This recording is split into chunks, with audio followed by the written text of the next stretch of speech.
আসসালামু আলাইকুম সবাইকে। গত ক্লাসে আমরা শৈবাল নিয়ে আলোচনা করেছিলাম। আজকের ক্লাসে আমরা ছত্রাকের যা কিছু জানা প্রয়োজন সবকিছু জানবো এবং এখানে কঠিন, কঠিন যে নামগুলো আছে সেগুলো এমসিকিউ এর জন্য একটু সহজ ট্রিক্সের আকারে আমরা মনে রাখার চেষ্টা করব। তো আসো আমরা ক্লাসটা শুরু করি। গত ক্লাসের পড়াটা যদি তোমাদের মনে থাকে, তোমাদের নিশ্চয়ই মনে আছে ওই যে মার্কিউলিসের যে ৫টা রাজ্য, এর মধ্যে এর মধ্যে যে ১ম রাজ্যটা ছিল সেটা ছিল মনেরা। এরপরে ছিল প্রতিষ্ঠা এবং তারপরে কিন্তু ছিল ফানজাই। এরপরে ছিল ভাইয়া ফানজাই। তো আমরা জানি যে এই ফানজাই থেকেই একটা শব্দ মনে রাখতে হবে। ফানজাই শব্দটাকে একবচন করলে যেটা পাওয়া যায় সেটা হচ্ছে ফাঙ্গাস এবং এই ফাঙ্গাস মানে হচ্ছে ছত্রাক। তাহলে এই ফাঙ্গাস নিয়ে আমরা আলোচনা করব। এই ফাঙ্গাস মানে হচ্ছে ছত্রাক, বুঝতে পেরেছো? এই ফাঙ্গাস মানে হচ্ছে ছত্রাক, যেটাকে আমরা গ্রাম্য ভাষায় বা আমাদের নিজেদের ভাষায় অনেক সময় ব্যাঙের ছাতা বলে চিনি, তাই না? তাহলে গ্রাম্য ভাষায় এটাকে ছত্রাক না বলে অনেক সময় এটাকে বলা হয় ব্যাঙের ছাতা। এটা হচ্ছে ব্যাঙের ছাতা। ব্যাঙের ছাতা, আশা করি বুঝতে পেরেছো ভাইয়া। ওকে, সো এই ছত্রাক সম্পর্কিত যে জ্ঞান তোমাদের অনেকের কাছে ফাঙ্গোলজি বা এই টাইপের কিছু মাথায় আসতে পারে। তবে ফাঙ্গাস মানে ছত্রাক হলেও ছত্রাক সম্পর্কিত যে বিদ্যা বা ছত্রাক সম্পর্কিত যে জ্ঞান সেটাকে কিন্তু বলা হয় মাইকোলজি। এই নামটা একটু মনে রাখো। সো মাইকোলজি এটা হচ্ছে ছত্রাক সম্পর্কিত যে জ্ঞান সেটা। আশা করি বুঝতে পেরেছো। আচ্ছা, তাহলে লিখে দিই পাশে। মাইকোলজি মানে কি ভাইয়া? ছত্রাক সম্পর্কিত যে বিজ্ঞান, ছত্রাক সম্পর্কিত বিজ্ঞান। আচ্ছা, তো এই ছত্রাক আশা করি তোমরা প্রত্যেকে দেখেছো, তাই না? এই যে ব্যাঙের ছাতার মতো যে গঠনটা, এটা হচ্ছে ছত্রাক। তো তোমাদেরকে যদি একটু প্রশ্ন করি, যারা তোমরা এই অধ্যায়টা কোনোদিনই পড়ো নাই, বলো তো ভাইয়া এই ছত্রাকের দৈহিক অংশ কোনটা? তোমরা একটু মনে মনে ভাবো। তো তোমাদের কাছে মনে হতে পারে যে ভাইয়া এই যে এই অংশটুকু, এটাই তো আমরা উপর থেকে দেখতে পাই, এটাই তো তাহলে দৈহিক অংশ। কিন্তু এটা আসলে দৈহিক অংশ না। ছত্রাকের দৈহিক অংশটা থাকে কোনো জৈব বস্তুর ভেতরে বা মাটির ভেতরে, বা ছত্রাক তো নর্মালি বিভিন্ন পচনশীল যে বস্তুগুলা, হ্যাঁ, মৃত যে জৈব উপাদানগুলা, হ্যাঁ, বা গোবর, এই জায়গাগুলোতে জন্মায়। তো ছত্রাকের দৈহিক অংশটা থাকে এটার ভেতরে। কিন্তু এই যে ওপর থেকে যে অংশটা দেখতে পাচ্ছ এটা হচ্ছে ছত্রাকের জননাঙ্গ, হ্যাঁ, বা এটাকে অনেক সময় বলা হয় ফ্রুট বডি। তো ছত্রাক ছত্রাক সম্পর্কে একটা কথা আমি বলে দিই। এখানে লিখে রাখো। একটা ছত্রাক আসে, এটাকে কিন্তু আমরা অনেক সময় মাশরুম হিসেবেও চিনি। যেই ছত্রাকগুলোকে খাওয়া যায় সেটাকে আমরা বলি মাশরুম। আচ্ছা, তো একটা মাশরুম আছে হানি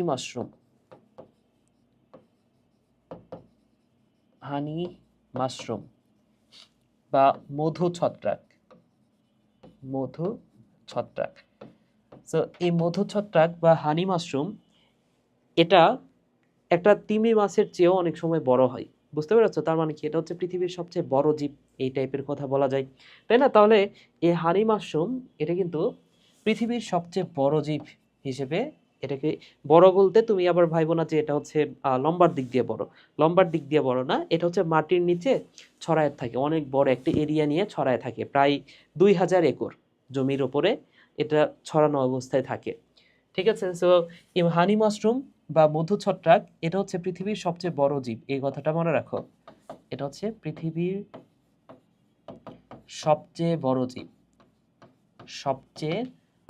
বড় জীব এই ছত্রাক। ঠিক আছে ভাইয়া? ওকে, সো ছত্রাকের বৈশিষ্ট্যগুলো যদি একটু দেখো, ছত্রাকের বৈশিষ্ট্যগুলো কি কি? যেমন গতকালে আমরা বেশ কিছু বৈশিষ্ট্য কিন্তু অলরেডি পড়ে ফেলছি। যেমন ছত্রাক হচ্ছে থ্যালোফাইটা। সো ছত্রাক কি ভাইয়া? থ্যালোফাইটা। আর থ্যালোফাইটা মানে নিশ্চয়ই তোমাদের মনে আছে, থ্যালোফাইটা মানে হচ্ছে সমাঙ্গদেহী। থ্যালোফাইটা মানে কি ভাইয়া? সমাঙ্গদেহী। আর সমাঙ্গদেহী মানে নিশ্চয়ই তোমরা এখন জানো, সেটা হচ্ছে দেহ মূল কাণ্ড পাতায় ভাগ করা যায় না। দেহ এটা মূল, কাণ্ড, কাণ্ড পাতায় ভাগ করা যায় না, পাতায় ভাগ করা যায় না। তাহলে এটা গেল 1 নাম্বার থ্যালোফাইটা। 2 নাম্বার কথা হচ্ছে ছত্রাক ভ্রূণ গঠন করে না। তাহলে ভ্রূণ কি? এটাও নিশ্চয়ই আমরা গতকাল দেখেছি, এটাও কিন্তু আমরা দেখেছি। শৈবালের ক্ষেত্রেও ঠিক সেম কথাটাই ছিল, শৈবাল ভ্রূণ গঠন করে না। তাহলে ভ্রূণ কি আরেকবার একটু তোমাদেরকে মনে করাই দিতে চাই। সেটা হচ্ছে যখন কোন একটা গ্যামিট মিলিত হবে, তাহলে ধরে নাও এইটা হচ্ছে দুইটা গ্যামিট, একটা হচ্ছে পজিটিভ গ্যামিট আর একটা হচ্ছে নেগেটিভ গ্যামিট বা পুং গ্যামিট, স্ত্রী গ্যামিটও ধরতে পারো। তো এই দুটো যখন মিলিত হবে, এর ফলে তৈরি হবে জাইগোট। এর ফলে কি তৈরি হবে ভাইয়া? জাইগোট। তো এই জাইগোটের না আমাদের ক্ষেত্রে যদি চিন্তা করো, এই জাইগোটের এরপরে বিভাজন হয়। মানুষের ক্ষেত্রে বা অন্যান্য উন্নত জীবের ক্ষেত্রে যদি চিন্তা করে দেখো, জাইগোটের কিন্তু এরপরে বিভাজন হবে, আস্তে আস্তে বিভাজন হবে। বিভাজিত হয়ে কি হবে? একটা থেকে দুইটা কোষ তৈরি হবে, হ্যাঁ, দুইটা থেকে চারটা কোষ তৈরি হবে। তো এই যে তারপরে কি আস্তে আস্তে একটা শিশু তৈরি হবে, তাহলে এই শিশু তৈরি হওয়ার আগ পর্যন্ত যে অবস্থাটা, শিশু তৈরি হওয়ার আগ পর্যন্ত এই যে কোষের যে অবস্থাটা, অর্থাৎ যেটাকে দেখে বোঝা যায় না, কোষের গুচ্ছ দেখে আসলে বোঝা যায় না যে এটা একটা শিশু, সেই অবস্থাটাকে বলা হচ্ছে ভ্রূণ। বুঝতে পেরেছো? বা শিশু তৈরি হওয়ার আগ পর্যন্ত এই যে এই কোষের বিন্যাস, এই জিনিসটাকে বলা হচ্ছে ভ্রূণ। তো ছত্রাকের ক্ষেত্রে এটা অন্যান্য জীবের ক্ষেত্রে হয়, কিন্তু ছত্রাকের ক্ষেত্রে যে কাজটা হয়, এই যে জাইগোট, এই জাইগোট থেকে আবার কোনো কিছু একটা তৈরি হয়ে এখানে আবার মায়োসিস বিভাজন ঘটে। গতকাল আমরা দেখেছি মায়োসিস বিভাজন ঘটে, এবং এইখান থেকে কিন্তু যে জিনিসগুলো তৈরি হয়, স্পোর, এগুলা থেকে নতুন নতুন জীব আবার জন্ম নেয়। তাহলে দেখো তো, জাইগোট তৈরি হওয়ার পরে সেটার কি আর মাইটোসিস হইলো বা ভ্রূণ কি দেখা গেল? তাইলে ভ্রূণ কিন্তু দেখা যাচ্ছে না এখানে। জাস্ট জাইগোট তৈরি হওয়ার পরপরই এটা আবার বিভাজিত হয়ে নতুন জীবে পরিণত হচ্ছে। তাহলে এইখানে ছত্রাকের ভ্রূণ তৈরি হচ্ছে না, ভ্রূণ গঠিত হয় না। আশা করি বুঝতে পেরেছো। ওকে, এরপরে দেখো ছত্রাকের ভাস্কুলার টিস্যু বা পরিবহন টিস্যু অনুপস্থিত। পরিবহন টিস্যু মানে কি? এটাও গতকাল আমরা পড়েছি। পরিবহন টিস্যু মানে হচ্ছে জাইলেম এবং ফ্লোয়েম, জাইলেম অ্যান্ড ফ্লোয়েম, এটাকে বলা হচ্ছে পরিবহন টিস্যু। হ্যাপ্লয়েড স্পোর দিয়ে বংশ বিস্তার করে। তাহলে স্পোর, এটা তো অবশ্যই হ্যাপ্লয়েডই হবে, তাই না? তার দেহকোষটাও হ্যাপ্লয়েড, ছত্রাকের দেহকোষটাও হ্যাপ্লয়েড। আচ্ছা, এখন তোমরা একটু মনে মনে ভাবো তো, আরেকটা বৈশিষ্ট্য এখানে মনে হয় স্কিপ করে গেছে। তোমরা একটু বলো তো যে ছত্রাক এটা কি এককোষী নাকি বহুকোষী? তো কথা হচ্ছে ছত্রাক তো বহুকোষী, এককোষীয় হতে পারে। তাহলে ছত্রাকের দেহ এককোষীয় হতে পারে, আবার বহুকোষীয় হতে পারে। আচ্ছা, এরপরে দেখো এরা পরজীবী, মিথজীবী বা মৃতজীবী হিসেবে শ্বসন পদ্ধতিতে খাদ্য গ্রহণ করে। তাহলে পরজীবী মানে কি? পরজীবী মানে হচ্ছে যখন অন্যের উপর নির্ভর করবে, প্যারাসাইট, অন্যের উপর নির্ভর করবে এবং অন্যের খাদ্যের উপর নির্ভর করবে, ঠিক আছে? তখন সেটাকে আমরা বলবো পরজীবী। মিথজীবী মানে কি? যখন দুইটা মিলেমিশে একসাথে থাকবে দুইটা জীব, যেমন একটু পরে আমরা মিথজীবিতার উদাহরণ দেখব। তো দুইটা জীব যখন একসাথে, মানে ছত্রাক আর একটা হচ্ছে উন্নত জাতের কোনো একটা উদ্ভিদ হতে পারে, সেই দুইজন যখন একে অপরের সাথে একসাথে বাস করে এবং একে অপরের উপকার করে, তখন সেটা হচ্ছে মিথজীবী। আর মৃতজীবী, ছত্রাক তো নর্মালি মৃত যে জীবজন্তু বা মৃত কোনো পশু পাখির উপর জন্মায় এবং সেখান থেকে খাদ্য শোষণ করে। বুঝতে পেরেছো? তাহলে সেটাকে আমরা বলতে পারি মৃতজীবী। তাহলে এটা হতে পারে পরজীবী, এটা হতে পারে পরজীবী, এটা হতে পারে মিথজীবী, অথবা এটা হতে পারে মৃতজীবী। ঠিক আছে, এরপরে দেখো ছত্রাকের জননাঙ্গ সাধারণত এককোষী হয়। জননাঙ্গ এটা হচ্ছে এককোষী। তো আমরা কিন্তু গত ক্লাসেও দেখেছি যে শৈবাল এবং ছত্রাক, এটা দুইজনই যেহেতু থ্যালোফাইটা, এদের মধ্যে অনেক মিল। তো এটারও হচ্ছে এককোষী, ওদেরও কিন্তু ছিল এককোষী। আচ্ছা, ছত্রাকের সঞ্চিত খাদ্য এটা হচ্ছে প্রধানত গ্লাইকোজেন, এছাড়াও আছে তৈলবিন্দু। তো এই দুইটা খুব ভালো মতো মনে রাখো, এবং তার সাথে চর্বি ও ভলিউটিন ইত্যাদি থাকতে পারে। তাহলে আমার সাথে বলো, গ্লাইকোজেন, তৈলবিন্দু, চর্বি, ভলিউটিন। গ্লাইকোজেন, তৈলবিন্দু, চর্বি, ভলিউটিন। আবারও গ্লাইকোজেন, তৈলবিন্দু, চর্বি, ভলিউটিন। চারটা যাতে কখনোই ভুল না হয়, চারটা খুবই ভালো করে মনে রাখবা। বিশেষ করে গ্লাইকোজেন অ্যান্ড তৈলবিন্দু, এই দুটা কি বলবো, খুবই ভালো করে মনে রাখতে হবে। ঠিক আছে ভাইয়া? ওকে, সো এটা অনেক বেশি গুরুত্বপূর্ণ। ছত্রাকের সঞ্চিত খাদ্য কি, এই কথাটা মনে রাখো। ছত্রাক এককোষী বা বহুকোষী। ছত্রাক এটা হতে পারে, হ্যাঁ এই যে একটু আগে যে কথাটা বললাম যে ছত্রাক এটা হতে পারে এককোষী বা বহুকোষী। এবং প্রতিষ্ঠা ফানজাই এরা যেহেতু মানে ইউক্যারিওটিক সেলেরা, তার মানে কি এরা হচ্ছে নিউক্লিয়াসটা সুগঠিত, অর্থাৎ সুগঠিত নিউক্লিয়াস বা সুকেন্দ্রিক। ছত্রাকের কোষ প্রাচীর কাইটিন নির্মিত। তাহলে এই নামটা একটু ভালো করে খেয়াল করে দেখো ভাইয়া। তোমাদেরকে একটা ছোট্ট কথা বলে দিই, সেটা হচ্ছে তোমরা নিশ্চয়ই প্রোটিন তৃতীয় অধ্যায় পড়েছো, সেখানে প্রোটিন, কার্বোহাইড্রেট এই বিষয়গুলো নিয়ে তোমরা পড়েছো, তাই না? তো এই নামটা একটু খেয়াল করে দেখো, প্রোটিন নামের শেষ অংশে কি আছে ভাইয়া দেখো তো, IN। তো এইভাবে আমি পড়াই, কোনো নামের শেষে যদি বেশিরভাগ ক্ষেত্রে দেখো আয়ন আছে, মানে কোনো নামের শেষে যদি দেখো আয়ন আছে, বেশিরভাগ ক্ষেত্রে সেটা হয় প্রোটিন। বুঝতে পেরেছো? তাহলে প্রোটিন নামের শেষে আয়ন আছে, তো বেশিরভাগ ক্ষেত্রে কোনো নামের শেষে যদি দেখো আয়ন, সেটা হচ্ছে প্রোটিন। তাহলে বলো তো ভাইয়া, এই যে কাইটিন নামের শেষে আয়ন আছে না, তাহলে এটা কি প্রোটিন নাকি অন্য কিছু? একটু মনে মনে ভাবো। এটা অলরেডি তোমরা পড়েছো আশা করি, তৃতীয় অধ্যায়ে আমি পড়িয়েছি তোমাদের। তো কথা হচ্ছে, এটা নামের শেষে আয়ন থাকলেও এটা আসলে প্রোটিন না। বেশিরভাগ ক্ষেত্রে প্রোটিন হয়, তবে এটা প্রোটিন না, এটা হচ্ছে এক ধরনের পলিস্যাকারাইড, এটা হচ্ছে এক ধরনের শর্করা, বা এটা হচ্ছে পলিস্যাকারাইড। পলিস্যাকারাইড, আশা করি বুঝেছো, পলিস্যাকারাইড। ঠিক আছে। এই এককোষী ছাড়া প্রায় সকল ছত্রাকের দেহ হাইফি দ্বারা গঠিত। তাহলে এককোষী ছত্রাক যারা, তাদের দেহটা হাইফি দ্বারা গঠিত না, তাদের তো একটাই মাত্র কোষ থাকে। কিন্তু যারা হচ্ছে বাকিরা, বহুকোষী যে ছত্রাকগুলা, তাদের দেহটা কি দ্বারা গঠিত? হাইফি দ্বারা গঠিত। হাইফি কি একটু পরেই বুঝতে পারবো আমরা। এটি একটি অপুষ্পক উদ্ভিদ, অর্থাৎ ফুল বীজ তৈরি হয় না। তাহলে এটা একটা অপুষ্পক উদ্ভিদ, এবং যেহেতু অপুষ্পক, তার মানে কি ছত্রাকের জীবনে তুমি ফুল দেখছো না, বীজ দেখছো? দেখি নাই। তাহলে এদেরকেও যে গতকাল আমরা পড়েছিলাম ক্রিপ্টোগ্যামিয়া, তার মানে কি এরা হচ্ছে ক্রিপ্টোগ্যামিয়া, এদের হচ্ছে ফুল বীজ এগুলো দেখা যায় না, তাই না? সো ফুল বীজ এগুলো তৈরি হয় না, এই কারণেই তো এদের নাম হচ্ছে ক্রিপ্টোগ্যামিয়া। গতকাল যদি তোমাদের মনে থাকে, এদেরকে বলা হয় ভাইয়া ক্রিপ্টোগ্যামিয়া, ক্রিপ্টোগ্যামিয়া বলা হয়। ঠিক আছে। এবং জলীয় ও আর্দ্র পরিবেশে এরা জন্মায়, শুষ্ক পরিবেশে কম জন্মায়, জলীয় এবং আর্দ্র পরিবেশ হইলে সেখানে বেশি জন্মায়। এবং একটু আগে যে আমরা পড়লাম এদের সঞ্চিত যে খাদ্য, সেটা কি ছিল ভাইয়া? সঞ্চিত খাদ্য হচ্ছে গ্লাইকোজেন, তৈলবিন্দু, চর্বি, ভলিউটিন। এর মধ্যে দুইটা ছত্রাকের নাম মনে রাখো। এই অধ্যায়ে যে দুইটা ছত্রাক বিস্তারিতভাবে আলোচনা করা হয়েছে, একটা হচ্ছে অ্যাগারিকাস এবং আরেকটা হচ্ছে ওই যে ফাইটোপথোরা। তাহলে এই দুইটা ছত্রাকের কথা মনে রাখো ভাইয়া।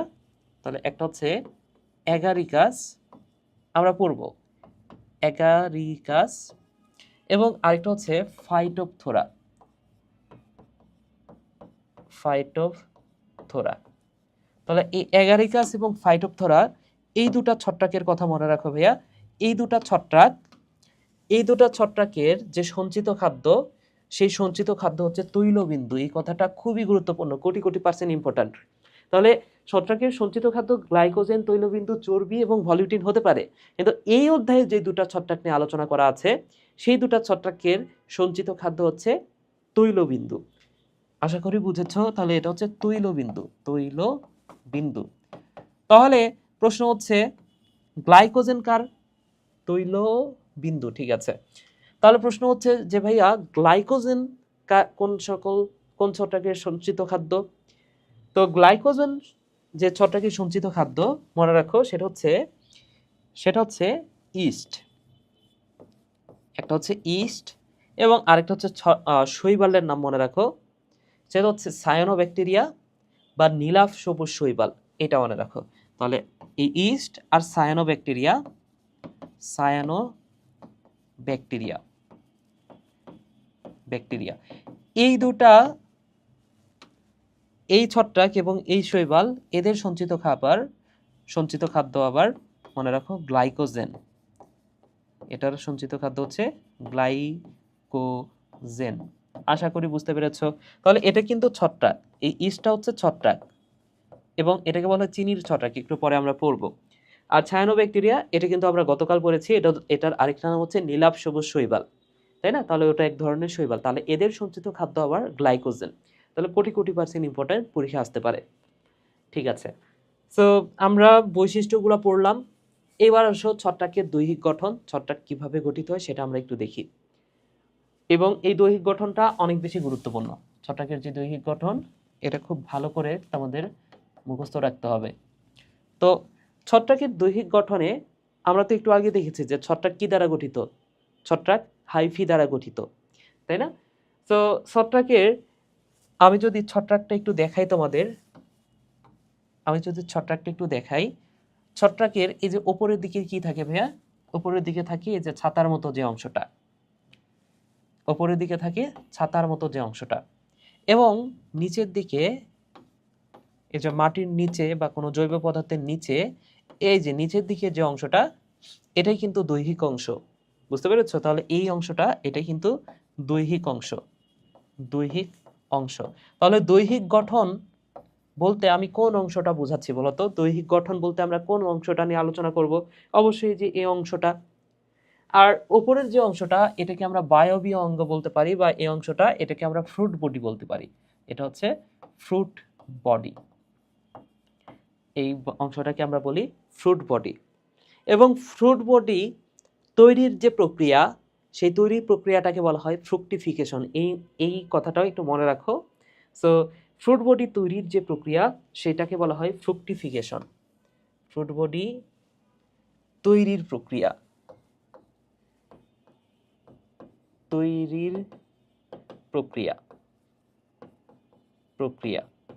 এই তৈরির প্রক্রিয়াটার নাম হচ্ছে ফ্রুকটিফিকেশন। ফিকেশন মানে হচ্ছে ফ্রুকটিফিকেশন, সন মানে তো প্রক্রিয়া, তাহলে ফ্রুট বডি তৈরির প্রক্রিয়া হচ্ছে ফ্রুকটিফিকেশন। আশা করি বুঝতে পেরেছো। ওকে, সো এই ফ্রুট বডিতে কি থাকে ভাইয়া? দেখো তো, এই ফ্রুট বডিতে এই যে এই জায়গাটা, নিচের জায়গাটা যদি একটু খেয়াল করে দেখো, নিচের জায়গাতে এই যে এরকম অসংখ্য এরকম খাঁজকাটা দেখো নেই? ছত্রাক যারা দেখেছো ভালো করে, তারা কিন্তু দেখেছো যে এই ছত্রাকের নিচে এই জায়গাটাতে অসংখ্য ছোট ছোট খাঁজকাটা অংশ আছে। তো এটা নিয়ে আমরা পরে পড়বো, আমরা একটু দৈহিক গঠন নিয়ে পড়ি। তাহলে এই যে দৈহিক গঠন, এখানে যে ছোট ছোট অংশগুলা, এই যে দৈহিক গঠনের ছোট ছোট যে অংশগুলা, সেগুলাকে আমরা বলবো হাইফা। তাহলে হাইফাটা চিত্রটা একটু ভালো করে খেয়াল করে দেখো। এই যে হাইফাটা কোথায় ভাই? এই যে এইটা হচ্ছে হাইফা। তাহলে এই পুরা জিনিসটাকে বলা হয় মাইসেলিয়াম। ছত্রাকের যে দেহ, দৈহিক অংশ, সেটাকে বলা হয় মাইসেলিয়াম। ছত্রাক মাইসেলিয়াম দ্বারা গঠিত, এটাও একটা বৈশিষ্ট্য হতে পারে। এখানে আরেকটা বৈশিষ্ট্য তুমি অ্যাড করে নিতে পারো, যে ছত্রাক কি দ্বারা গঠিত? ছত্রাক মাইসেলিয়াম দ্বারা গঠিত। তোমরা 9, 10-এও কিন্তু এটা পড়েছো। তাহলে ছত্রাক কি দ্বারা গঠিত ভাইয়া? এটা হচ্ছে মাইসেলিয়াম দ্বারা গঠিত।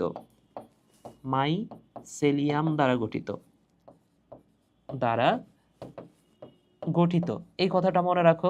এছাড়াও আরেকটা কথা মনে রাখতে হবে ভাইয়া, 12 নম্বর আরেকটা বৈশিষ্ট্য তুমি মনে রাখতে পারো। ছত্রাক, এটা হচ্ছে অভিযোজন ক্ষমতা সম্পন্ন একটা জীব। হ্যাঁ, তীব্র অভিযোজনক্ষম জীব এটা। কেন তীব্র অভিযোজনক্ষম? কারণ এটা খুব এক্সট্রিম, যদি প্রতিকূল পরিবেশে চলে আসে, তারপরে এটা সার্ভাইভ করতে পারে। যেমন 5 ডিগ্রি সেলসিয়াসেও এটা বেঁচে থাকে। আবার যদি বলা হয় 50 ডিগ্রি সেলসিয়াসের ওপরে, তারপরে এটা সার্ভাইভ করতে পারে। বুঝতে পেরেছো? তাহলে মনে রাখো, এটা হচ্ছে তীব্র অভিযোজন ক্ষমতা সম্পন্ন। তাহলে এটা তীব্র অভিযোজন ক্ষমতা সম্পন্ন।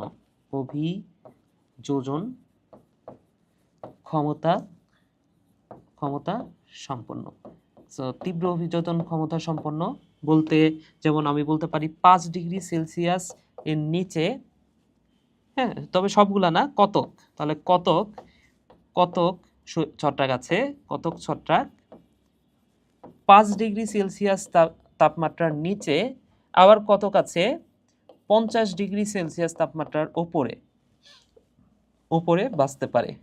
এই কথাটা মনে রাখো, বাঁচতে পারে।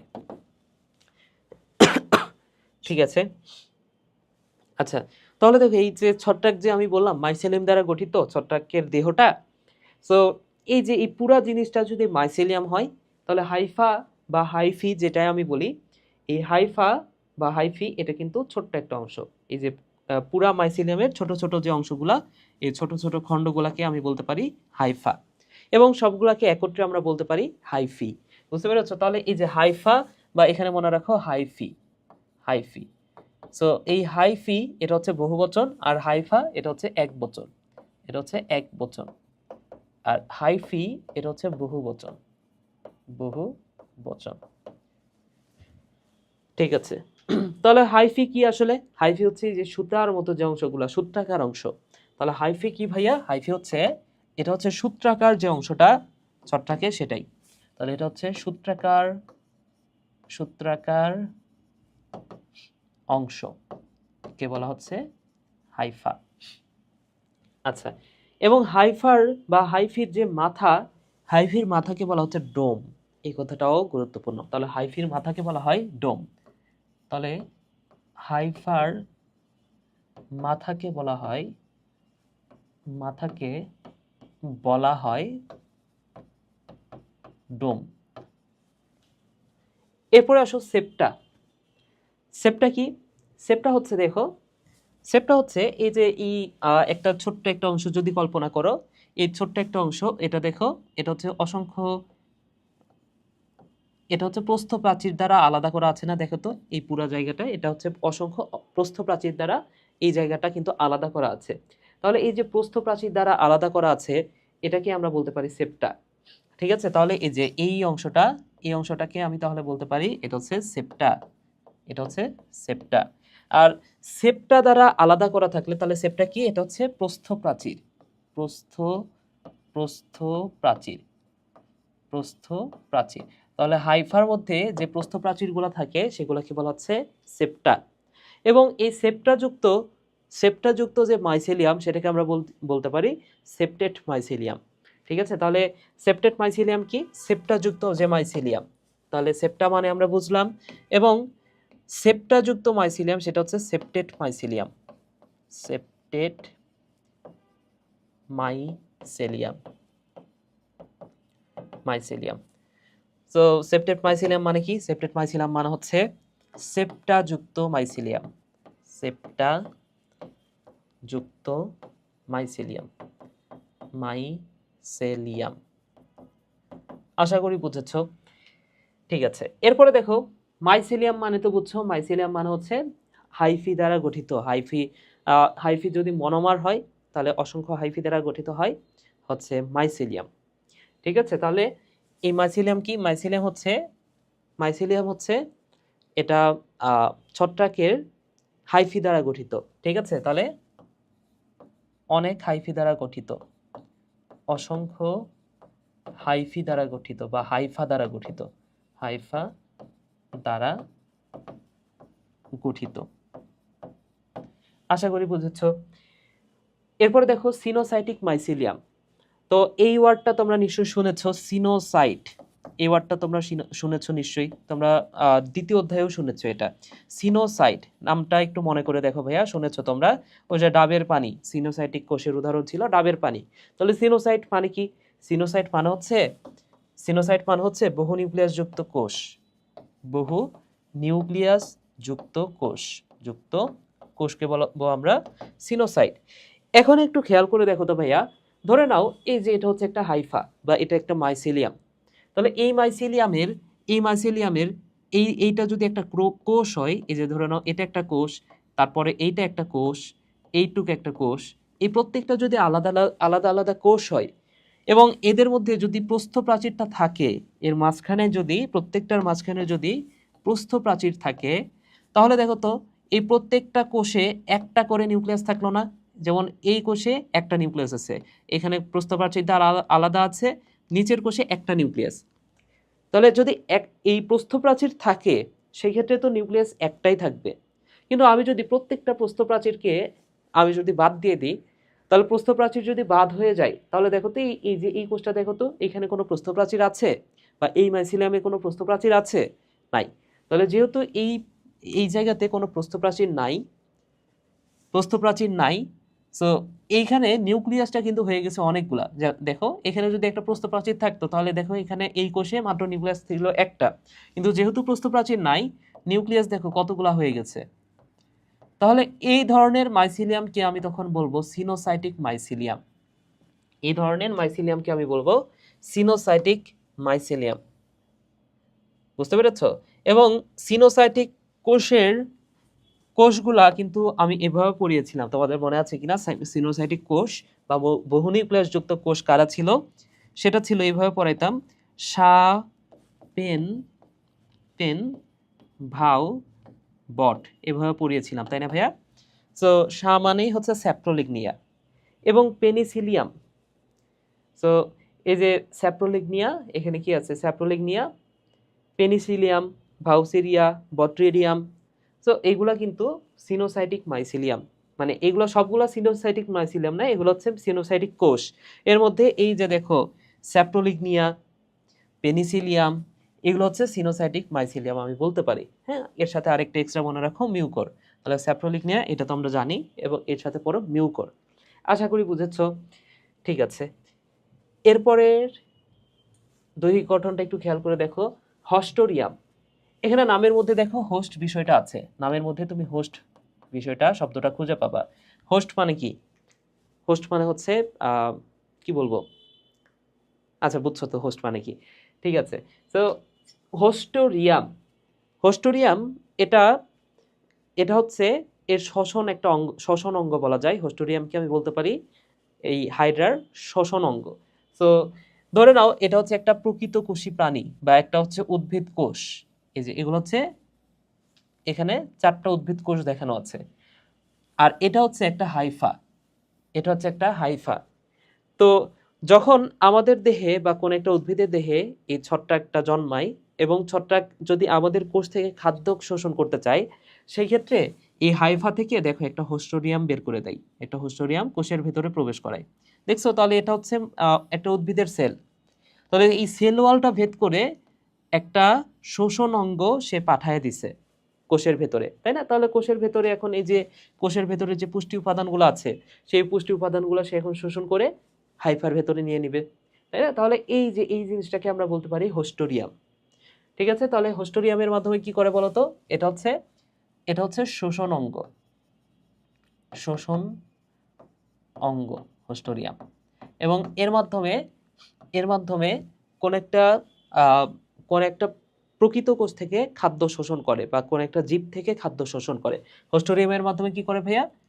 কোন একটা জীবকোষকে হোস্ট বানায় এবং সেখান থেকে খাদ্য গ্রহণ করে। তাহলে জীবকোষ হতে খাদ্য শোষণ করে, খাদ্য শোষণ করে।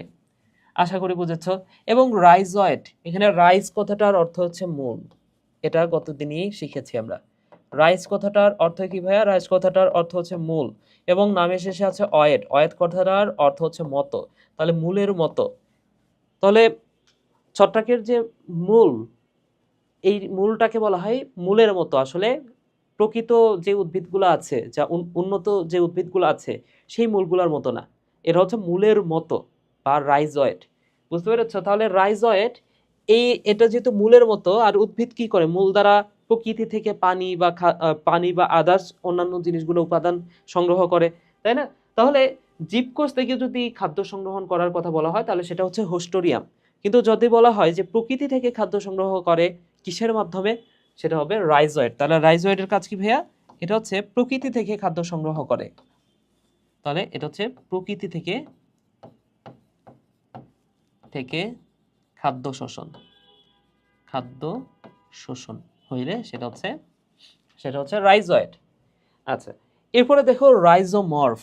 রাইজোমর্ফ মানে হচ্ছে যে সকল উন্নত শ্রেণীর ছত্রাক আছে, তাদের মাইসিলিয়ামটা একটু শক্ত হয়। তাহলে এই যে শক্ত প্রকৃতির যে মাইসিলিয়ামটা, সেটা হচ্ছে রাইজোমর্ফ। তাহলে উন্নত শ্রেণীর এটা একটু পাশেই লিখে দিই। সো রাইজোমর্ফ কি? রাইজোমর্ফ হচ্ছে উন্নত উন্নত শ্রেণীর ছত্রাকে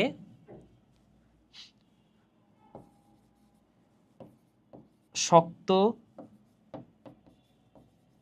রশির মতো মাইসেলিয়ামকে বলা হচ্ছে রাইজোমর্ফ। যেমন এগারিকাস নামে যে ছত্রাকটা নিয়ে আমরা পড়বো, সেটা কিন্তু রাইজোমর্ফের উদাহরণ। বুঝতে পেরেছো? এবং মাইক্রোরাইজাল ছত্রাক, মাইক্রোরাইজাল ছত্রাক বলতে যেই বিষয়টা বোঝানো হচ্ছে, মাইক্রোরাইজাল এখানে হচ্ছে নামটা শুনে বুঝতে পারতেছো, নামের মধ্যে আছে জাল। বুঝতে পেরেছো? তো উন্নত উদ্ভিদের মূলের চারপাশে যদি ছত্রাকটা জালের মতো অবস্থান করে এবং এখানে মিথজীবী হিসেবে অবস্থান করে, সেটা হচ্ছে মাইক্রোরাইজাল ছত্রাক। তাহলে মাইক্রোরাইজাল ছত্রাকটা আসলে কি? এটা হচ্ছে উন্নত শ্রেণীর উদ্ভিদের। আচ্ছা, আমরা একটু ব্রেক নিই। হ্যাঁ, আজান দিচ্ছে, আজানের ব্রেক নিই, এরপরে এইখান থেকে আমরা আবার শুরু করব। ওকে, সো এই যে উন্নত শ্রেণীর উদ্ভিদের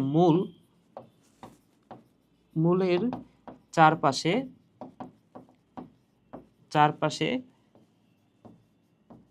ছত্রাক, হ্যাঁ, মূলের চারপাশে বা মূলের অভ্যন্তরে যেখানেই বলি, ছত্রাকের যে অবস্থান সেটাই হচ্ছে মাইক্রোরাইজাল ছত্রাক। বা এই যে উন্নত শ্রেণীর যে উদ্ভিদের চারপাশে যে ছত্রাকগুলো অবস্থান করে, সেগুলো হচ্ছে মাইক্রোরাইজাল ছত্রাক। তো এই উদাহরণগুলো একটু মনে রাখতে হবে, বা এই বিষয়গুলো একটু তোমাদের মনে রাখতে হবে। আশা করি বুঝতে পেরেছো। এবং আরেকটা বিষয় পড়তে পারো, এটা হচ্ছে মাইক্রোরাইজাল ছত্রাক। এবং আমি যদি বলি মাইক্রোরাইজা, এটা আবার কি? এই ওয়ার্ডটা একটু মনে রাখো ভাইয়া, মাইক্রোরাইজা। এই মাইক্রোরাইজা কি ভাইয়া? মাইক্রোরাইজা হচ্ছে এই যে এখানে যে উন্নত শ্রেণীর মূলের চারপাশে ছত্রাক অবস্থান করতেছে, এটাই কিন্তু আমরা বলতেছি মাইক্রোরাইজাল ছত্রাক। তাহলে এই যে মূল আর ছত্রাক, এই দুটার যে কম্বিনেশন বা এই দুটার অ্যাসোসিয়েশন বা একসাথে সহাবস্থান, এই বিষয়টাকে বলা হচ্ছে মাইক্রোরাইজা। বুঝতে পেরেছো? তাহলে এই যে উদ্ভিদের মূল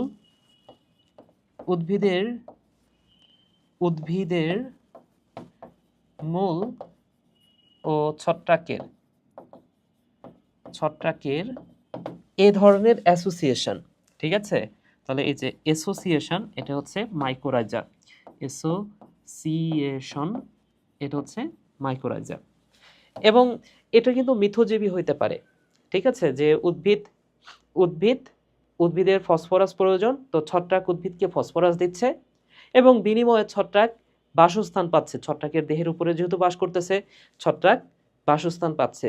সো এদের মধ্যে কিন্তু একটা মিথজীবী সম্পর্ক আছে। সো মাইক্রোরাইজা এটা কিন্তু মিথজীবী হতে পারে। হ্যাঁ, তো ছত্রাক কি করে ভাইয়া? ছত্রাক উদ্ভিদের জন্য ফসফরাস আচ্ছা, পাশে লিখি, ফসফরাস সরবরাহ করে এবং ছত্রাক বিনিময়ে কি পায় বলতো? বাসস্থান পায়। এবং ছত্রাক বাসস্থান পায়। তাহলে এই বিষয়টাকে আমি বলতে পারি মিথজীবিতা। তাহলে এই যে মাইক্রোরাইজা, এটা হচ্ছে এক ধরনের মিথজীবিতা। কার মধ্যে? উন্নত শ্রেণীর উদ্ভিদ এবং ছত্রাকের মধ্যে এক ধরনের মিথজীবিতা। আশা করি বুঝতে পেরেছো ভাইয়েরা। ঠিক আছে, তো এইখান থেকে আরো কিছু বিষয় তোমাদেরকে একটু বলে দিই। সেটা হচ্ছে এই যে দেখো, একটু আগে যে আমরা পড়লাম হস্টোরিয়াম মানে কি ভাইয়া? এই যে হস্টোরিয়াম মানে কি? হস্টোরিয়াম মানে হচ্ছে শ্বসন অঙ্গ, যেটা দিয়ে জীবকোষে খাদ্য শোষণ করে। আচ্ছা, এটা হচ্ছে খাদ্য শোষণ করে। এটা হচ্ছে খাদ্য। ওকে, সো খাদ্য শোষণ করে। এখন কথা হচ্ছে কোন ছত্রাকের হস্টোরিয়ামটা থাকে? মনে রাখো, ছত্রাকটার নাম মনে রাখতে হবে ভাইয়া। ছত্রাকটার নাম হচ্ছে ওই যে ফাইটোপথরা ইনফেস্ট্যান্স আমরা পড়ছি না, ওই ফাইটোপথরা, অর্থাৎ আলুর বিলম্বিত ধসা রোগ যে করে, তো আলুর কোষ থেকে এই ছত্রাকটা হস্টোরিয়ামের মাধ্যমে খাদ্য শোষণ করে নেয় বা পুষ্টি শোষণ করে নেয়। তার মানে কি এই আলুটা মারা যাবে বা আলুটা ধ্বংস হয়ে যাবে। তাহলে এটা কোন ছত্রাক? কোন ছত্রাকে দেখা যাবে ভাইয়া? ফাইটোফথোরা। এটা হচ্ছে ফাইটোফথোরা। ফাইটোফথোরা এই ছত্রাকটাতে দেখা যায়। এবং আরো কিছু কথা মনে রাখতে পারো ভাইয়া, সেটা হচ্ছে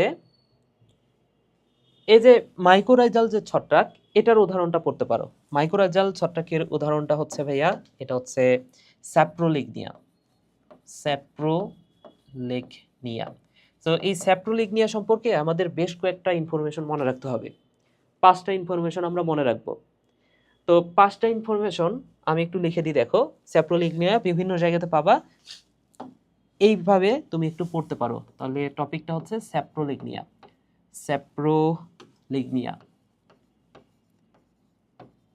লিগনিয়া। তো স্যাপ্রোলিগনিয়া সম্পর্কে যে ইনফরমেশনগুলো মনে রাখতে হবে, মনে রাখো এইভাবে: G you my Samson. G you my Samson, এই 5টা কথা মনে রাখবা। ঠিক আছে? সো জি মানে কি? জি মানে হচ্ছে, মনে রাখো, জি মানে হচ্ছে জুস্পোর। তাহলে জুস্পোর কোথায় দেখা যায়? জুস্পোর দেখা যায় স্যাপ্রোলিগনিয়াতে। এরপরে ইউতে ইউকার্পিক। ইউকার্পিক মানে কি একটু পরে জানবো আমরা। ইউকার্পিক। মাই মানে হচ্ছে মাইকোরাইজাল ছত্রাক। মাইকোরাইজাল ছত্রাক। তাহলে মাইকোরাইজাল ছত্রাক মানে কি একটু আগে আমরা পড়েছি ভাইয়া। মাইকোরাইজাল ছত্রাক মানে হচ্ছে উদ্ভিদের, এখানে দেখো নামের সাথে কিন্তু মিল আছে। এই রাইজ কথাটার অর্থ হচ্ছে মূল, এটা আমরা জানি। তাহলে মাইকো মানে তো আবার ছত্রাক, তাহলে ছত্রাক যদি মূলে থাকে, কার মূলে? উন্নত শ্রেণীর উদ্ভিদের মূলে, সেটা হচ্ছে মাইকোরাইজাল ছত্রাক। ইজি। ঠিক আছে? সো মাইকোরাইজাল ছত্রাকের উদাহরণ হচ্ছে স্যাপ্রোলিগনিয়া। এরপরে স্যামতে মনে রাখো, স্যামন মাছের রোগ করে কে? মনে রাখো ভাইয়া, স্যামন মাছের রোগ। স্যামন মাছের রোগ সৃষ্টি করে হচ্ছে, স্যামন মাছের রোগ সৃষ্টি করে এই স্যাপ্রোলিগনিয়া। এবং সন্তে মনে রাখো coenocytic mycelium. Coenocytic mycelium. Okay. So এই হচ্ছে স্যাপ্রোলিগনিয়া সম্পর্কে ইনফরমেশন। এই 5টা কথা স্যাপ্রোলিগনিয়া সম্পর্কে মনে রাখবে। যেমন এই যে একটু আগে আমরা দেখেছি না, সিনোসাইটিক মাইসিলিয়ামের উদাহরণ কোনটা? সিনোসাইটিক মাইসিলিয়ামের উদাহরণ হচ্ছে স্যাপ্রোলিগনিয়া, তাই না? এখন আমরা পারবো আশা করি। সো একটা কথা ভাইয়া, তোমাদেরকে যদি একটা ছোট্ট প্রশ্ন করি, দেখো ছত্রাকের দৈহিক অংশের নাম কি? এটা যদি আমি বলি, সেটা হচ্ছে এই যে মাইসিলিয়াম, তাই না? এই যে ছত্রাকের দৈহিক অংশ যেটা অসংখ্য হাইফা দ্বারা গঠিত, এটার নাম হচ্ছে মাইসিলিয়াম। তাহলে এই মাইসিলিয়ামটা কি ভাইয়া? এটা হচ্ছে ছত্রাকের দৈহিক অংশ। এটা হচ্ছে ছত্রাকের দৈহিক অংশ। এই কথাটা মনে রাখতে হবে ভাইয়া। ছত্রাকের দেহটা তৈরি হয় এই মাইসিলিয়াম দ্বারা। এখন আমি যদি তোমাদের প্রশ্ন করি, তাহলে ছত্রাকের দৈহিক অংশ হচ্ছে মাইসিলিয়াম, তাহলে এই মাইসিলিয়াম দ্বারাই নিশ্চয়ই একটা ছত্রাকের দেহ গঠিত। এখন আমি যদি বলি যে কোন ছত্রাকে মাইসিলিয়াম থাকে না, কোন ছত্রাকে মাইসিলিয়াম থাকে না, এটা যদি আমি তোমাদেরকে একটু বলি, সো তোমরা একটু চিন্তা করতে থাকো, আমি ততক্ষণে একটু তোমাদেরকে ব্যাখ্যা করি বিষয়টা। দেখো কোন ছত্রাকে মাইসিলিয়াম থাকে না, একটু খেয়াল করে দেখো ভাইয়া। একটা স্পেশাল টাইপের ছত্রাক আছে যার নাম হচ্ছে ইস্ট। এর নামটা নিশ্চয়ই শুনেছ, ইস্ট। ইস্ট থেকে বিভিন্ন ধরনের এনজাইম খরিত হয়, যেমন জাইমেস, ইনভার্টেস, হ্যাঁ, মল্টেস। তাহলে এই টাইপের বেশ কিছু এনজাইম আছে। তো এই ইস্টকে একটা বিশেষ নামে ডাকা হয়, মনে রাখো, ইস্টকে আদর করে ডাকা হয় চিনির ছত্রাক বলা হয়। এটাকে কি বলা হয় ভাইয়া? চিনির ছত্রাক। তো ছত্রাক মানে কি? ওই যে মাইকোলজি মানে তো ছত্রাক বিদ্যা। তাহলে এই মাইকোলজি থেকে মায়েস কথাটা মনে রাখো। মাইকোলজি থেকে মাইসেস কথাটা মনে রাখো। এবং চিনি মানে কি? চিনি মানে তো স্যাকারিন, তাই না? তাহলে ওই স্যাকারিন থেকে আবার মনে রাখো স্যাকারোমাইসেস। ওকে, বানানটা ঠিক হইলো কিনা একটু চেক দিয়ে নিবা, ঠিক আছে ভাইয়া? আচ্ছা, আমি একটু পরে না হয় আমি নিজে চেক করে দিব। সো স্যাকারোমাইসেস চিনি, তাহলে ইস্টের আরেকটা নাম ভাইয়া, এটাকে বলা হয় স্যাকারোমাইসেস। আশা করি বুঝতে পেরেছো।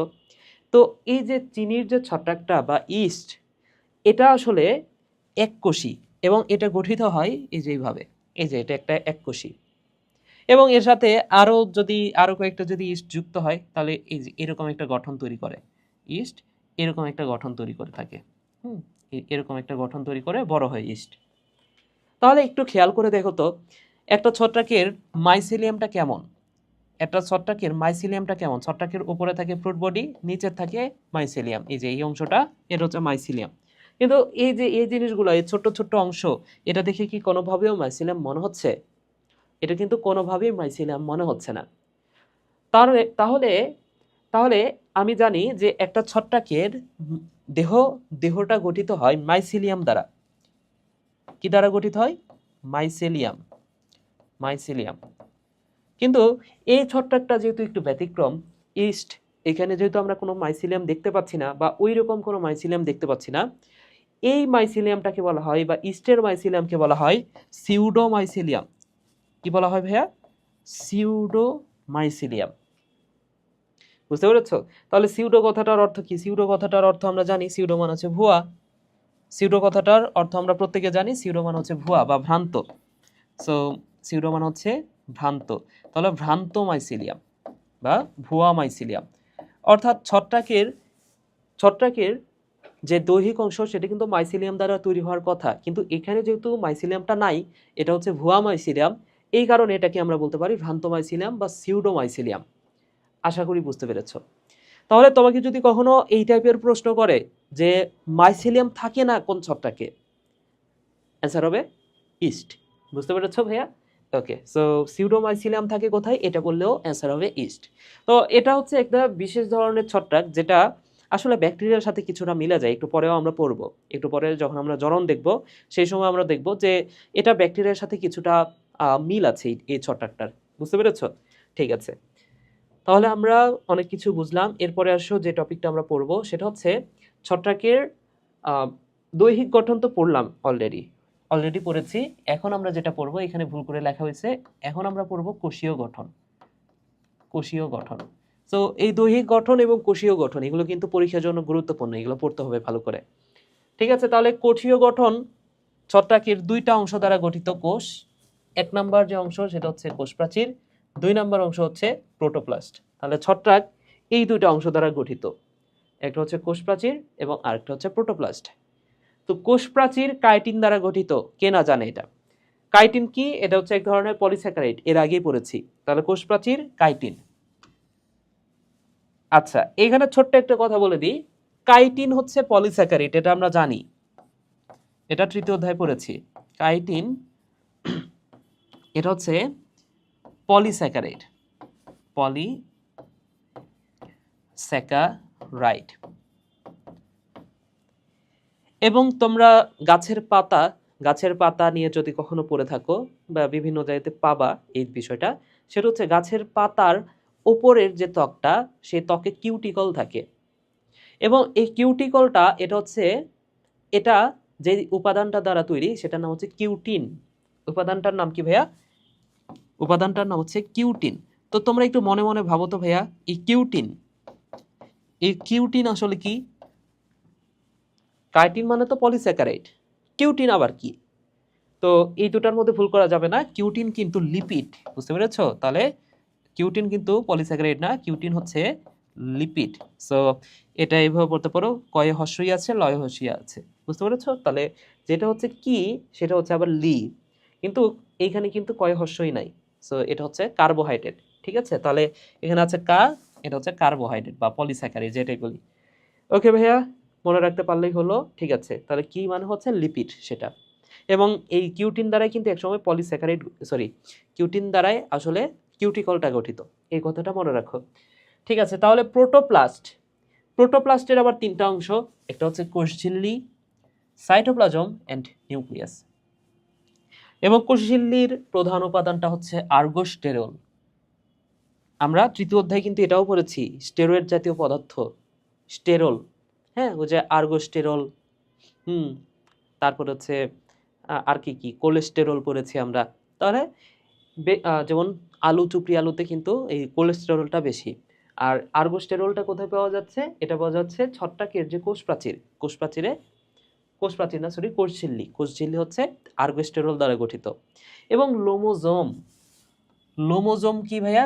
লোমোজোম হচ্ছে এটা, এই ওয়ার্ডটা, লোমোজোমের মতো আরেকটা ওয়ার্ড আছে, নামটা মনে রাখো, মেসোজোম। লোমোজোমের মতো আরেকটা ওয়ার্ড, সেটা হচ্ছে মেসোজোম। এটা কিন্তু পাবা ব্যাকটেরিয়াতে। তো এই মেসোজোম আর লোমোজোম এক জায়গাতে করে ফেলবা না, এই মেসোজোমটা পাওয়া যায় ব্যাকটেরিয়াতে, এই কথাটা মনে রাখো। বুঝতে পেরেছো? তাহলে এই মেসোজোমটা পাওয়া যায় ভাইয়া, এটা পাওয়া যায় ব্যাকটেরিয়া, নট ছত্রাক, ব্যাকটেরিয়া। আর ছত্রাকে পাওয়া যাচ্ছে লোমোজোম। তো ব্যাকটেরিয়াতে মেসোজোম, এটা আসলে কি ছিল? ধরে নাও এটা হচ্ছে ব্যাকটেরিয়া, এটা হচ্ছে একটা ব্যাকটেরিয়া। তো এই ব্যাকটেরিয়া যে কোষ ঝিল্লি, এই কোষ ঝিল্লিটা আস্তে আস্তে ভাঁজ হয়ে গিয়ে, ধরে নাও যে ভেতরে আছে কোষ ঝিল্লি, তাহলে এই ব্যাকটেরিয়ার কোষ ঝিল্লি যেটা, এই কোষ ঝিল্লির কোনো কোনো অংশ এভাবে ভাঁজ হয়ে যায়, ভাঁজ হয়ে ভেতরের দিকে ঢুকে যায়। তাহলে এই জিনিসটা ছিল মেসোজোম। তাহলে ছত্রাকের ক্ষেত্রেও ঠিক সেম, ছত্রাকের ক্ষেত্রেও কোষ ঝিল্লিটা ভাঁজ হয়ে যে প্রবর্ধন তৈরি করে বা ভাঁজ হয়ে যে অংশ তৈরি করে, সেটা হচ্ছে লোমোজোম। আশা করি বুঝতে পেরেছো। তাহলে কোষ ঝিল্লি, এটা হচ্ছে কোষ ঝিল্লি,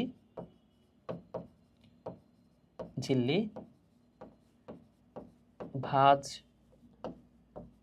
হয়ে তৈরি হয়। আশা করি বুঝেছো। এবার আসো, প্রোটোপ্লাস্টের মধ্যে আবার আছে সাইটোপ্লাজম। তো সাইটোপ্লাজম, এটা কি এটা এইখানে আসলে কি, এখানে সঞ্চিত খাদ্য হিসেবে থাকে গ্লাইকোজেন, ভলিটিন, তেলবিন্দু, চর্বি, এগুলো আমরা আগে থেকে জানি। এবং এইখানে আরেকটা কথা মনে রাখো, এখানে ছত্রাকে কি প্লাস্টিড আছে বলতো? ছত্রাক তো বর্ণহীন, তার মানে কি প্লাস্টিড নাই। তাহলে এখানে প্লাস্টিড ছাড়া অন্যান্য অঙ্গাণু বিদ্যমান, এখানে প্লাস্টিড ছাড়া অন্যান্য অঙ্গাণু বিদ্যমান,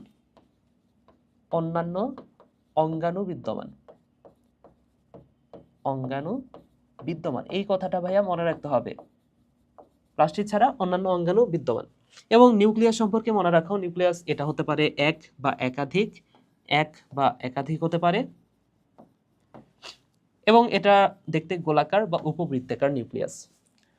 তাহলে আমাদের দেখো কোষীয় গঠনটা শেষ। আশা করি বুঝতে পেরেছো ভাইয়ারা। ঠিক আছে, এবার আসো ছত্রাকের, এটাও দৈহিক গঠন লেখা হয়ে গেছে, যাই হোক এটা দৈহিক গঠন না, এটা হচ্ছে ছত্রাকের ডাইমরফিজম।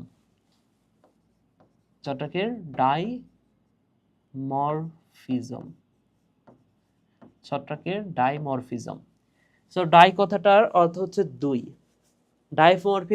ডাইমরফিজম যে বিষয়টা বোঝায়, সেটা হচ্ছে আলাদা পরিবেশে ছত্রাকের আকারটা ভিন্ন রকম হয়ে যায়। বুঝতে পেরেছো? তাহলে ডাইমরফিজম মানে কি? মরফোলজি তো আমরা পড়েছি, অঙ্গ সংস্থান বিদ্যা, তাই না? তো বিভিন্ন পরিবেশে বা আলাদা পরিবেশে বা আলাদা টেম্পারেচারে ছত্রাকের আকারটা চেঞ্জ করতে পারে, সে তার নিজের আকার চেঞ্জ করে ফেলতে পারে, এই বিষয়টাকে বলা হচ্ছে ডাইমরফিজম। যেমন আমি একটা ছত্রাকের নাম বলি, সেটা হচ্ছে হিস্টোপ্লাজমা ক্যাপসুলাটুম। এই হিস্টোপ্লাজমা ক্যাপসুলাটুম, এই ছত্রাকটা যখন আমাদের কোষের ভেতরে প্রবেশ করে, আমাদের যখন, এই যে দেখো, এই ছত্রাকটা যখন ফুসফুসের ভেতরে প্রবেশ করে, তখন সেটার আকৃতি হয়ে যায় গোলাকার কোষপিণ্ডর মতো। তাহলে কোষের ভেতরে প্রবেশ করতেছে, কোষের মতো হয়ে যায়। আর যখন মাটিতে থাকে, তখন আবার সূত্রাকার থাকে, সুতার মতো থাকে। বুঝতে পেরেছো? তাহলে দেখো দুই রকম আকৃতি এটা প্রদান করতেছে। যেমন মাটির তাপমাত্রা কত বলতো? মাটির তাপমাত্রা আমি বলতে পারি, এটা হচ্ছে 25 ডিগ্রি সেলসিয়াস, তাই না? তাহলে মাটিতে যে তাপমাত্রা বা টেম্পারেচার 25 ডিগ্রি সেলসিয়াস, কিন্তু আমাদের যে ফুসফুস, সেখানে টেম্পারেচার কত? 37 ডিগ্রি সেলসিয়াস। তাহলে দেখো টেম্পারেচার ভিন্ন বা পরিবেশের কারণে সেটা কিন্তু আকার চেঞ্জ করে ফেলতেছে। বুঝতে পেরেছো কেন আকার চেঞ্জ করতেছে? এটা ওই যে পরিবেশের কারণে, যেটাই আমি বলি, পরিবেশের কারণে এটার আকার চেঞ্জ করতেছে। ধরে নাও যে ওইটা যদি কোষের মতো না হয়ে যদি অন্য কোনো আকারে থাকে, তাহলে তো আমাদের যে প্রতিরক্ষা ব্যবস্থা সেটা তো চিনে ফেলবে, তাই না? বা আমাদের দেহের ভেতরে যে ম্যাক্রোসাইটগুলো আছে সেটাকে বিনষ্ট করে ফেলবে সহজেই। তো এই কারণে সে হচ্ছে কোষের আকারে থাকে বা কোষপিণ্ডের মতো করে থাকে, যাতে সহজে চেনা না যায়। আশা করি বুঝেছ। তো এই হিস্টোপ্লাজমা ক্যাপসুলাটুম, এই ছত্রাকটা দ্বারা যে রোগটা হয়, রোগটার নামটাই গুরুত্বপূর্ণ। রোগের নাম মনে রাখো হিস্টোপ্লাজমোসিস। যে রোগটা হয় এই রোগের নাম হচ্ছে হিস্টোপ্লাজমোসিস। হিস্টোপ্লাজমোসিস।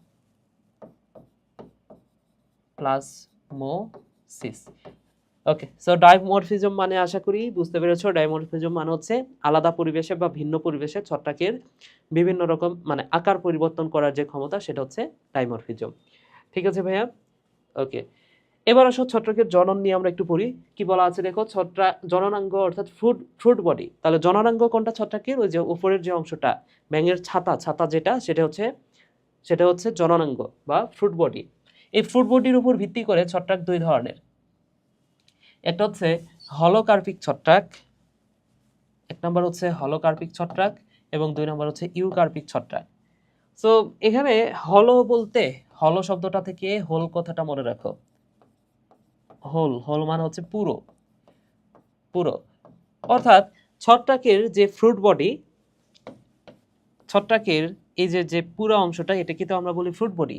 এই পুরা জিনিসটা যদি একটা জননাঙ্গ হয় এবং সেইখান থেকে যদি একটা ছত্রাকের জন্ম নেয়, তখন সেটাকে আমরা বলবো হলোকার্পিক। অর্থাৎ ছত্রাকের ফ্রুট বডির পুরা অংশটা, এই যে দেখো কি লেখা আছে, যখন ছত্রাকের পুরা দেহ জননাঙ্গ বা ফ্রুট বডি তৈরির মাধ্যমে জনন কাজে অংশ নেয়।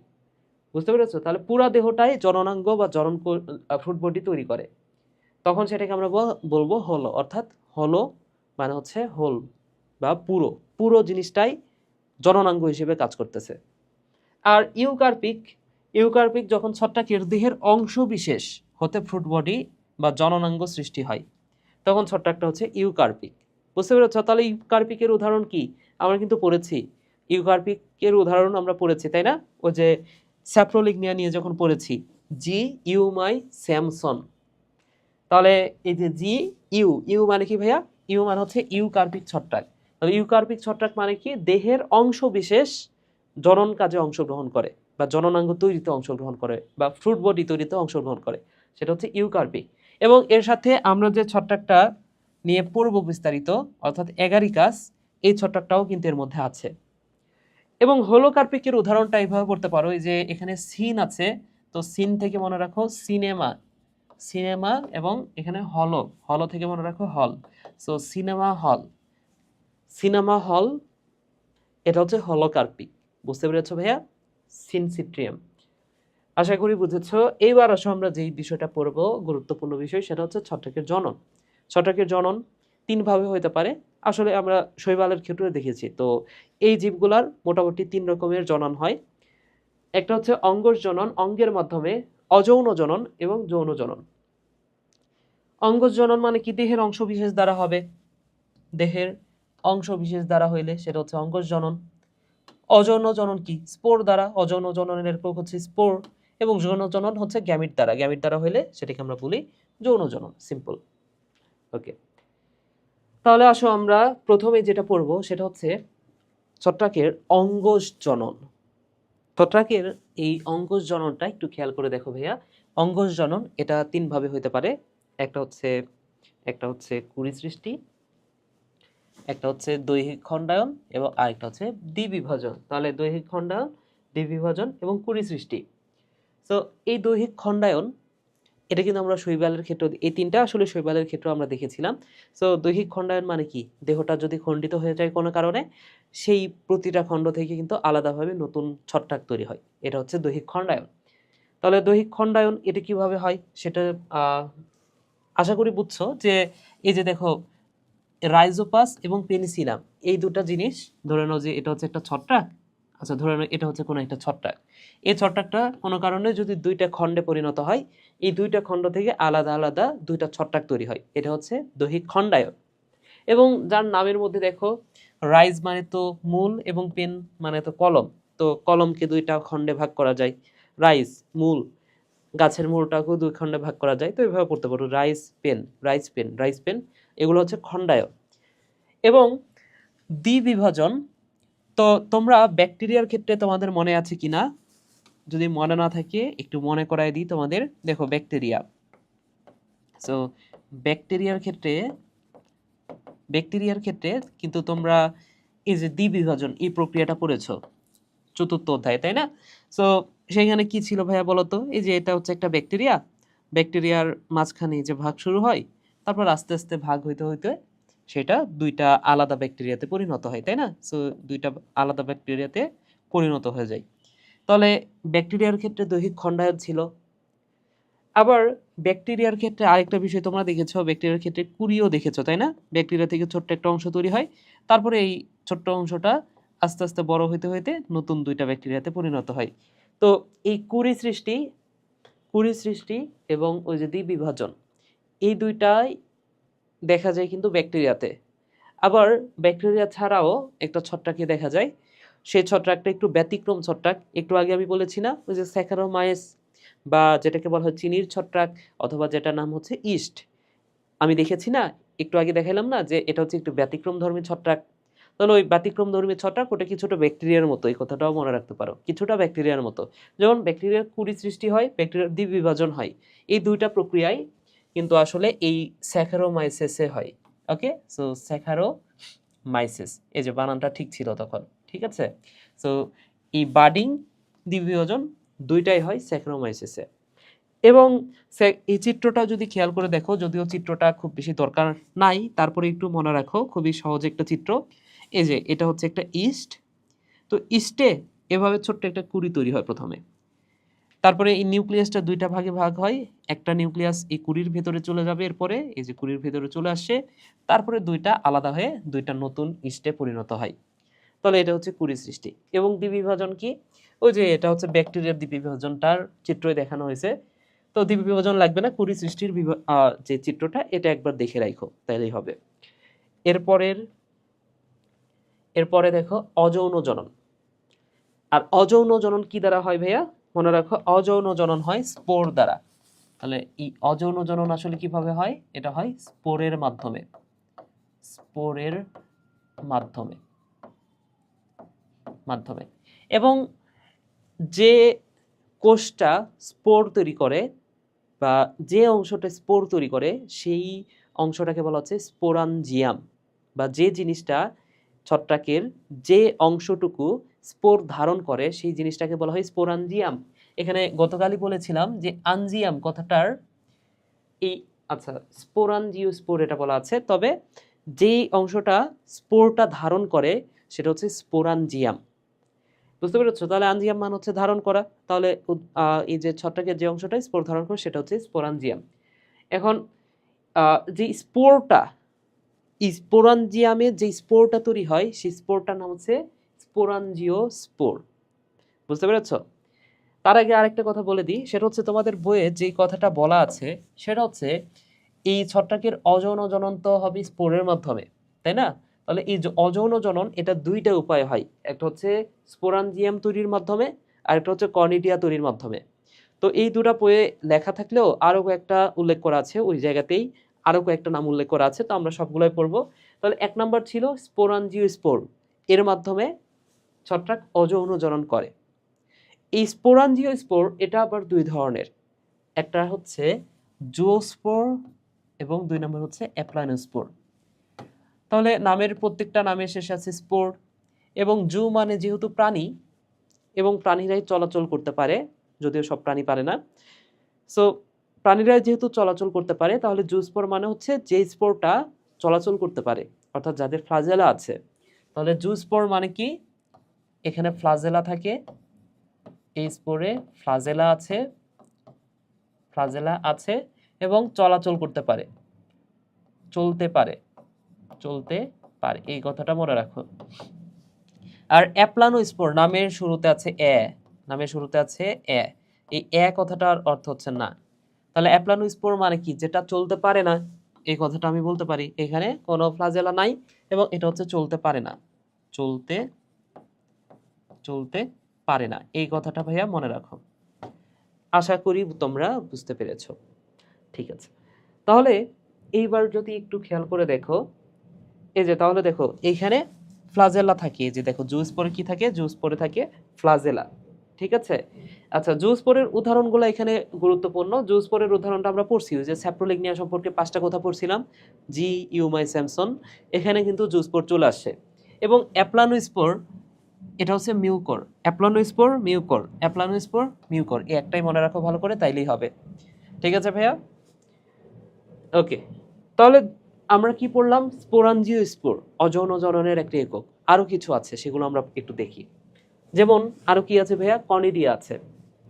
সো কনিডিয়া, এই কনিডিয়া আসলে কি, কনিডিয়া হচ্ছে এখানে আছে কিনা, এই যে আছে, দেখো চিত্রটা, এই যে এই অংশটুকু, এই অংশটুকুকে বলা হচ্ছে কনিডিওফোর। এই কনিডিওফোর এটা হচ্ছে বিশেষ ধরনের একটা হাইফা। আচ্ছা, সো এই বিশেষ ধরনের হাইফার যেটা নাম হচ্ছে কনিডিওফোর, এই কনিডিওফোরের মাথায় এইখানে বেশ কিছু স্পোর তৈরি হয়, যেটাকে বলা হচ্ছে কনিডিয়া। বুঝতে পেরেছো? তাহলে যদিও নামের মধ্যে স্পোর শব্দটা নাই, তারপরে এটা একটি স্পোর। তাহলে এই কনিডিয়া কি বলতো, এই কনিডিয়াটা কোথায় দেখা যায়, কনিডিয়াটা দেখা যায় কনিডিওফোর নামক, এটা দেখা যায় কনিডিওফোর, এটা দেখা যায় কনিডিওফোর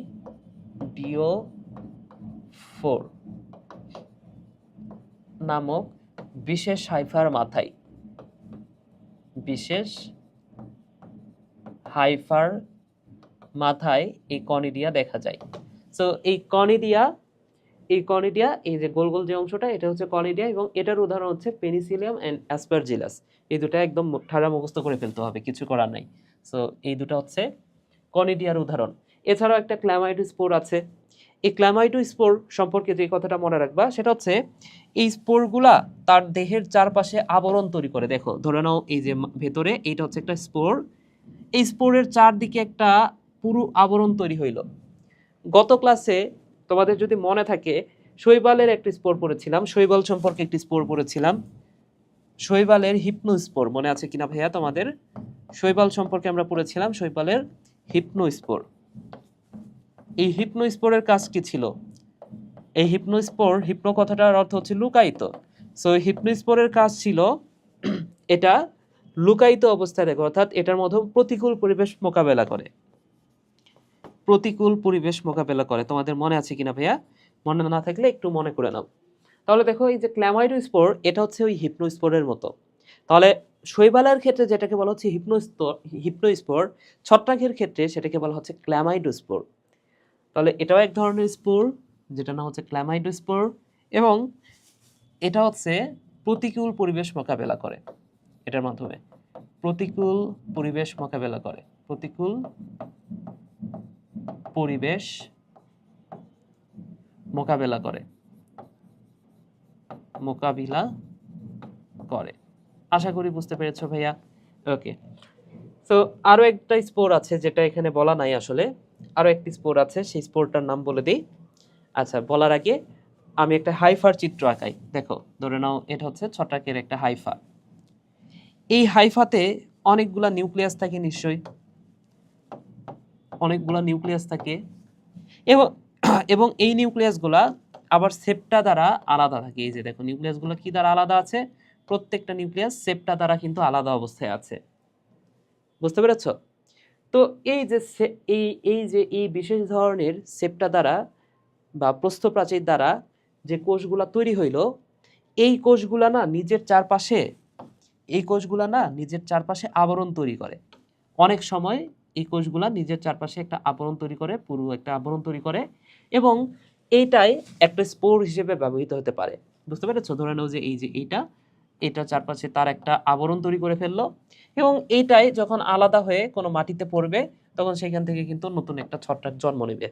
বুঝতে পেরেছো? তার মানে কি, এই যে এই অংশটা হচ্ছে স্পোর হিসেবে ব্যবহৃত হইলো, তাই না? তাহলে এই ধরনের স্পোরকে বলা হয় অইডিয়া, অইডিয়া। আশা করি বুঝতে পেরেছো। এবং অইডিয়ার উদাহরণটা আমি একটু বলে দিই তোমাদের। অইডিয়ার উদাহরণটা ভাইয়া, ওইডিয়ার উদাহরণটা মনে রাখো। আচ্ছা একটু ভাইয়া আমাকে সময় দাও। ওইডিয়ার উদাহরণ হচ্ছে কপ্রিনাস, ঠিক আছে ভাইয়া? ওকে, তাহলে এই ওইডিয়া কি করে এই, আচ্ছা এই ওইডিয়ার উদাহরণ হচ্ছে কপ্রিনাস, ঠিক আছে? এবং এই ওইডিয়া আসলে কি আশা করি বুঝতে পেরেছো এখন। আমি যদি আরেকবার একটু বলে দিই, লিখেই দিই তোমাদের, সেটা হচ্ছে এই যে হাইফা, হাইফা যখন সেপ্টাম দ্বারা আলাদা হয়, তাহলে হাইফা হাইফা প্রস্থ প্রাচীর দ্বারা আলাদা হয়ে বা সেপ্টা দ্বারা আলাদা হয়ে, তাহলে প্রস্থ প্রাচীর দিয়ে আলাদা হয়ে চারপাশে চারপাশে স্পোরের মতো আবরণ তৈরি করে, স্পোরের মতো আবরণ তৈরি করে, মতো আবরণ তৈরি করে। ওকে, সো এটা হচ্ছে ওইডিয়া। এই এই যে নতুন যে স্পোরটা তৈরি হলো সেটার নাম হচ্ছে ওইডিয়া, যার উদাহরণ হচ্ছে কপ্রিনাস। সো এটাও মনে রাখো সাথে, উদাহরণটা হচ্ছে কপ্রিনাস। আশা করি বুঝতে পেরেছো ভাইয়া। এবার আসো ছত্রাকের যৌন জনন। এতক্ষণ ধরে আমরা পড়লাম অযৌন জনন, এবার আমরা পড়বো যৌন জনন। এখন যৌন জননটা হয় কি দ্বারা? নিশ্চয়ই তোমরা জানো যৌন জনন দ্বারা হয়। যৌন জনন কি দ্বারা হয় ভাইয়া? গ্যামিট দ্বারা হয়। যৌন জননের জন্য দরকার হচ্ছে গ্যামিট, তাহলে গ্যামিট দ্বারা এই যৌন জননটা হয়। আশা করি বুঝতে পেরেছো। তাহলে এই গ্যামিট এখন কি ধরনের, কয় ধরনের হতে পারে? নিশ্চয়ই দুই ধরনের হতে পারে, একটা পুং গ্যামিট অথবা আরেকটা হচ্ছে স্ত্রী গ্যামিট। তো পুং গ্যামিট, স্ত্রী গ্যামিট, এটাকে আবার প্লাস মাইনাস অনেক সময় বলা হয়। সো গ্যামিট এটা দুই ধরনের হতে পারে, একটা হচ্ছে পুং গ্যামিট, পুং গ্যামিটকে আমি বলতে পারি প্লাস, এবং আরেকটা হচ্ছে স্ত্রী গ্যামিট, এটাকে আমি বলতে পারি মাইনাস। ওকে, সো ছত্রাকের যৌন জনন করার জন্য আমাদের ফার্স্টে কি দরকার? গ্যামেট দরকার। কি দরকার ভাইয়া? গ্যামেট দরকার। তাহলে এই গ্যামেট ফার্স্টে তৈরি করতে হবে, আমাদের ফার্স্টে আগে গ্যামেট তৈরি করতে হবে, তারপরে কি হয় সেটা আমরা বুঝতেছি। তাহলে ফার্স্টে আসো আমরা একটু গ্যামেট তৈরি করি। কিভাবে তৈরি করব? তো মনে রাখো গ্যামেট তৈরি হয় বা গ্যামেট ধারণ করে যে জায়গাটা, ওই যে স্পোর ধারণ করে, সেটাকে কি বলেছিলাম? স্পোরাঞ্জিয়াম। তাহলে গ্যামেট ধারণ করে কে? গ্যামেটানজিয়াম, তাই না? সো একটা ওয়ার্ড মনে রাখো, সেটা হচ্ছে গ্যামেটানজিয়াম। তো আমরা যখন অ্যাগারিকাস পড়বো তখন দেখবো যে ছত্রাকের কোন জায়গাতে গ্যামেট তৈরি হচ্ছে সেটা আমরা দেখব। আপাতত চিত্র না দেখে আমরা জাস্ট কথাগুলা পড়ি বা কথাগুলা বুঝি, পরবর্তীতে আমরা চিত্রের মাধ্যমে সেটা দেখবো অ্যাগারিকাস পড়ার সময়। সো গ্যামেট, গ্যামেট থেকে মনে রাখো গ্যামেটানজিয়াম। গ্যামেটানজিয়াম, এখানে অ্যানজিয়াম মানে হচ্ছে ধারণ করা, অর্থাৎ গ্যামেটেনজিয়ামের কাজ কি ভাইয়া? এটা হচ্ছে গ্যামেট ধারণ করে, গ্যামেট ধারণ করে, ধারণ করে। ওকে, সো এখন গ্যামেট তো দুই ধরনের, তাহলে দুই ধরনের গ্যামেটানজিয়াম আছে, একটা হচ্ছে পুং গ্যামেটানজিয়াম আর একটা হচ্ছে স্ত্রী গ্যামেটানজিয়াম। তো একটা কথা তোমাদেরকে একটু এক্সট্রা ভাবে আমি নোট করে দিই, এইটা তোমাদের অনেক সময় এমসিকিউতে এটার কারণে তোমার ঝামেলা হতে পারে। সেটা হচ্ছে যে দেখো আমরা যে পঞ্চম অধ্যায়টা পড়তেছি, পঞ্চম অধ্যায় তো আমরা শৈবাল আর ছত্রাক নিয়ে আলোচনা করতেছি, তাই না? এখানে শৈবাল আর ছত্রাক এই দুটো টপিক নিয়ে আমরা আলোচনা করতেছি। ষষ্ঠ অধ্যায়ে যখন তোমরা পড়বা, ষষ্ঠ অধ্যায়ে আবার আলোচনা করা আছে ব্রায়োফাইটা টেরিডোফাইটা নিয়ে। তো এখানে ষষ্ঠ অধ্যায়তে হচ্ছে ব্রায়োফাইটা টেরিডোফাইটা, এবং সপ্তম অধ্যায় গিয়ে নগ্নবীজি এবং আবৃতবীজি উদ্ভিদ। তো আস্তে আস্তে দেখো উন্নত হচ্ছে, পঞ্চম অধ্যায়ে শৈবাল ছত্রাক, তাহলে শৈবালের চেয়ে উন্নত হচ্ছে ছত্রাক, ছত্রাকের চেয়ে উন্নত হচ্ছে ব্রায়োফাইটা, তারপরে টেরিডোফাইটা, তারপরে নগ্নবীজি, তারপরে আবৃতবীজি। তাহলে সপ্তম অধ্যায়ে গিয়ে আবার আছে কে ভাইয়া? এখানে আছে নগ্নবীজি, নগ্নবীজি, এবং আছে আবৃতবীজি, আবৃতবীজি। তো একটা কথা খুব ভালো করে মনে রাখো ভাইয়া, সেটা হচ্ছে এই যে স্ত্রী প্রজনন অঙ্গ বা স্ত্রী গ্যামেটানজিয়াম যেটাকে বলতেছি, পঞ্চম অধ্যায় অর্থাৎ শৈবাল ছত্রাকের স্ত্রী প্রজনন অঙ্গ যেটা, বা যেখান থেকে ডিম্বাণু তৈরি হবে বা স্ত্রী গ্যামিট তৈরি হবে, সেই জায়গাটাকে বলা হয় উওগোনিয়া। কি বলা হয় ভাইয়া? মনে রাখো, এটা হচ্ছে উওগোনিয়া, উওগোনিয়া। তাহলে উও মানে তো হচ্ছে স্ত্রী রিলেটেড কোনো কিছু বোঝায় বা ওভাম বোঝায়, ডিম্বাণু তৈরি হবে, সেটা হচ্ছে উওগোনিয়া। তবে ষষ্ঠ অধ্যায়ে গিয়ে স্ত্রী প্রজনন তন্ত্র, সেটাকে আর উওগোনিয়া আমরা বলবো না। তার মানে কি, উওগোনিয়া এটা হচ্ছে অনুন্নত, এই উওগোনিয়ার চেয়ে একটু উন্নত হচ্ছে আর্কিগোনিয়াম। তাহলে ষষ্ঠ অধ্যায়ে স্ত্রী প্রজনন স্ত্রী গ্যামেটানজিয়াম যেটা, সেটাকে বলা হয় আর্কিগোনিয়াম। কি বলা হয়? Archegonium, archegonium. এবং এই ষষ্ঠ অধ্যায়ে যে দুইটা উদ্ভিদ আছে তার চেয়ে আবার উন্নত কারা? 7। এটাকে একটু সাইডে লিখে ফেলি, এটা একটু সাইডে নিয়ে যাই। ওকে, তাহলে 6 অধ্যায়ের চেয়ে উন্নত আবার কি? 7। 7-এর মধ্যে সপ্তম অধ্যায়ে আছে নগ্নবীজি এবং আবৃতবীজি। তো এই নগ্নবীজি আবৃতবীজির মধ্যে আবার নগ্নবীজি যেটা, সেখানে দেখা যায় আর্কিগোনিয়াম, আর্কিগোনিয়াম। তাহলে দেখো তো ভাইয়া, আর্কিগোনিয়াম এটা কি? এটা কি অনুন্নত বৈশিষ্ট্য না? এটা হচ্ছে অনুন্নত। ষষ্ঠ অধ্যায়ে যে উদ্ভিদগুলো সেগুলো তো অনুন্নত, সেই উদ্ভিদগুলোতে পাচ্ছি আমরা আর্কিগোনিয়াম।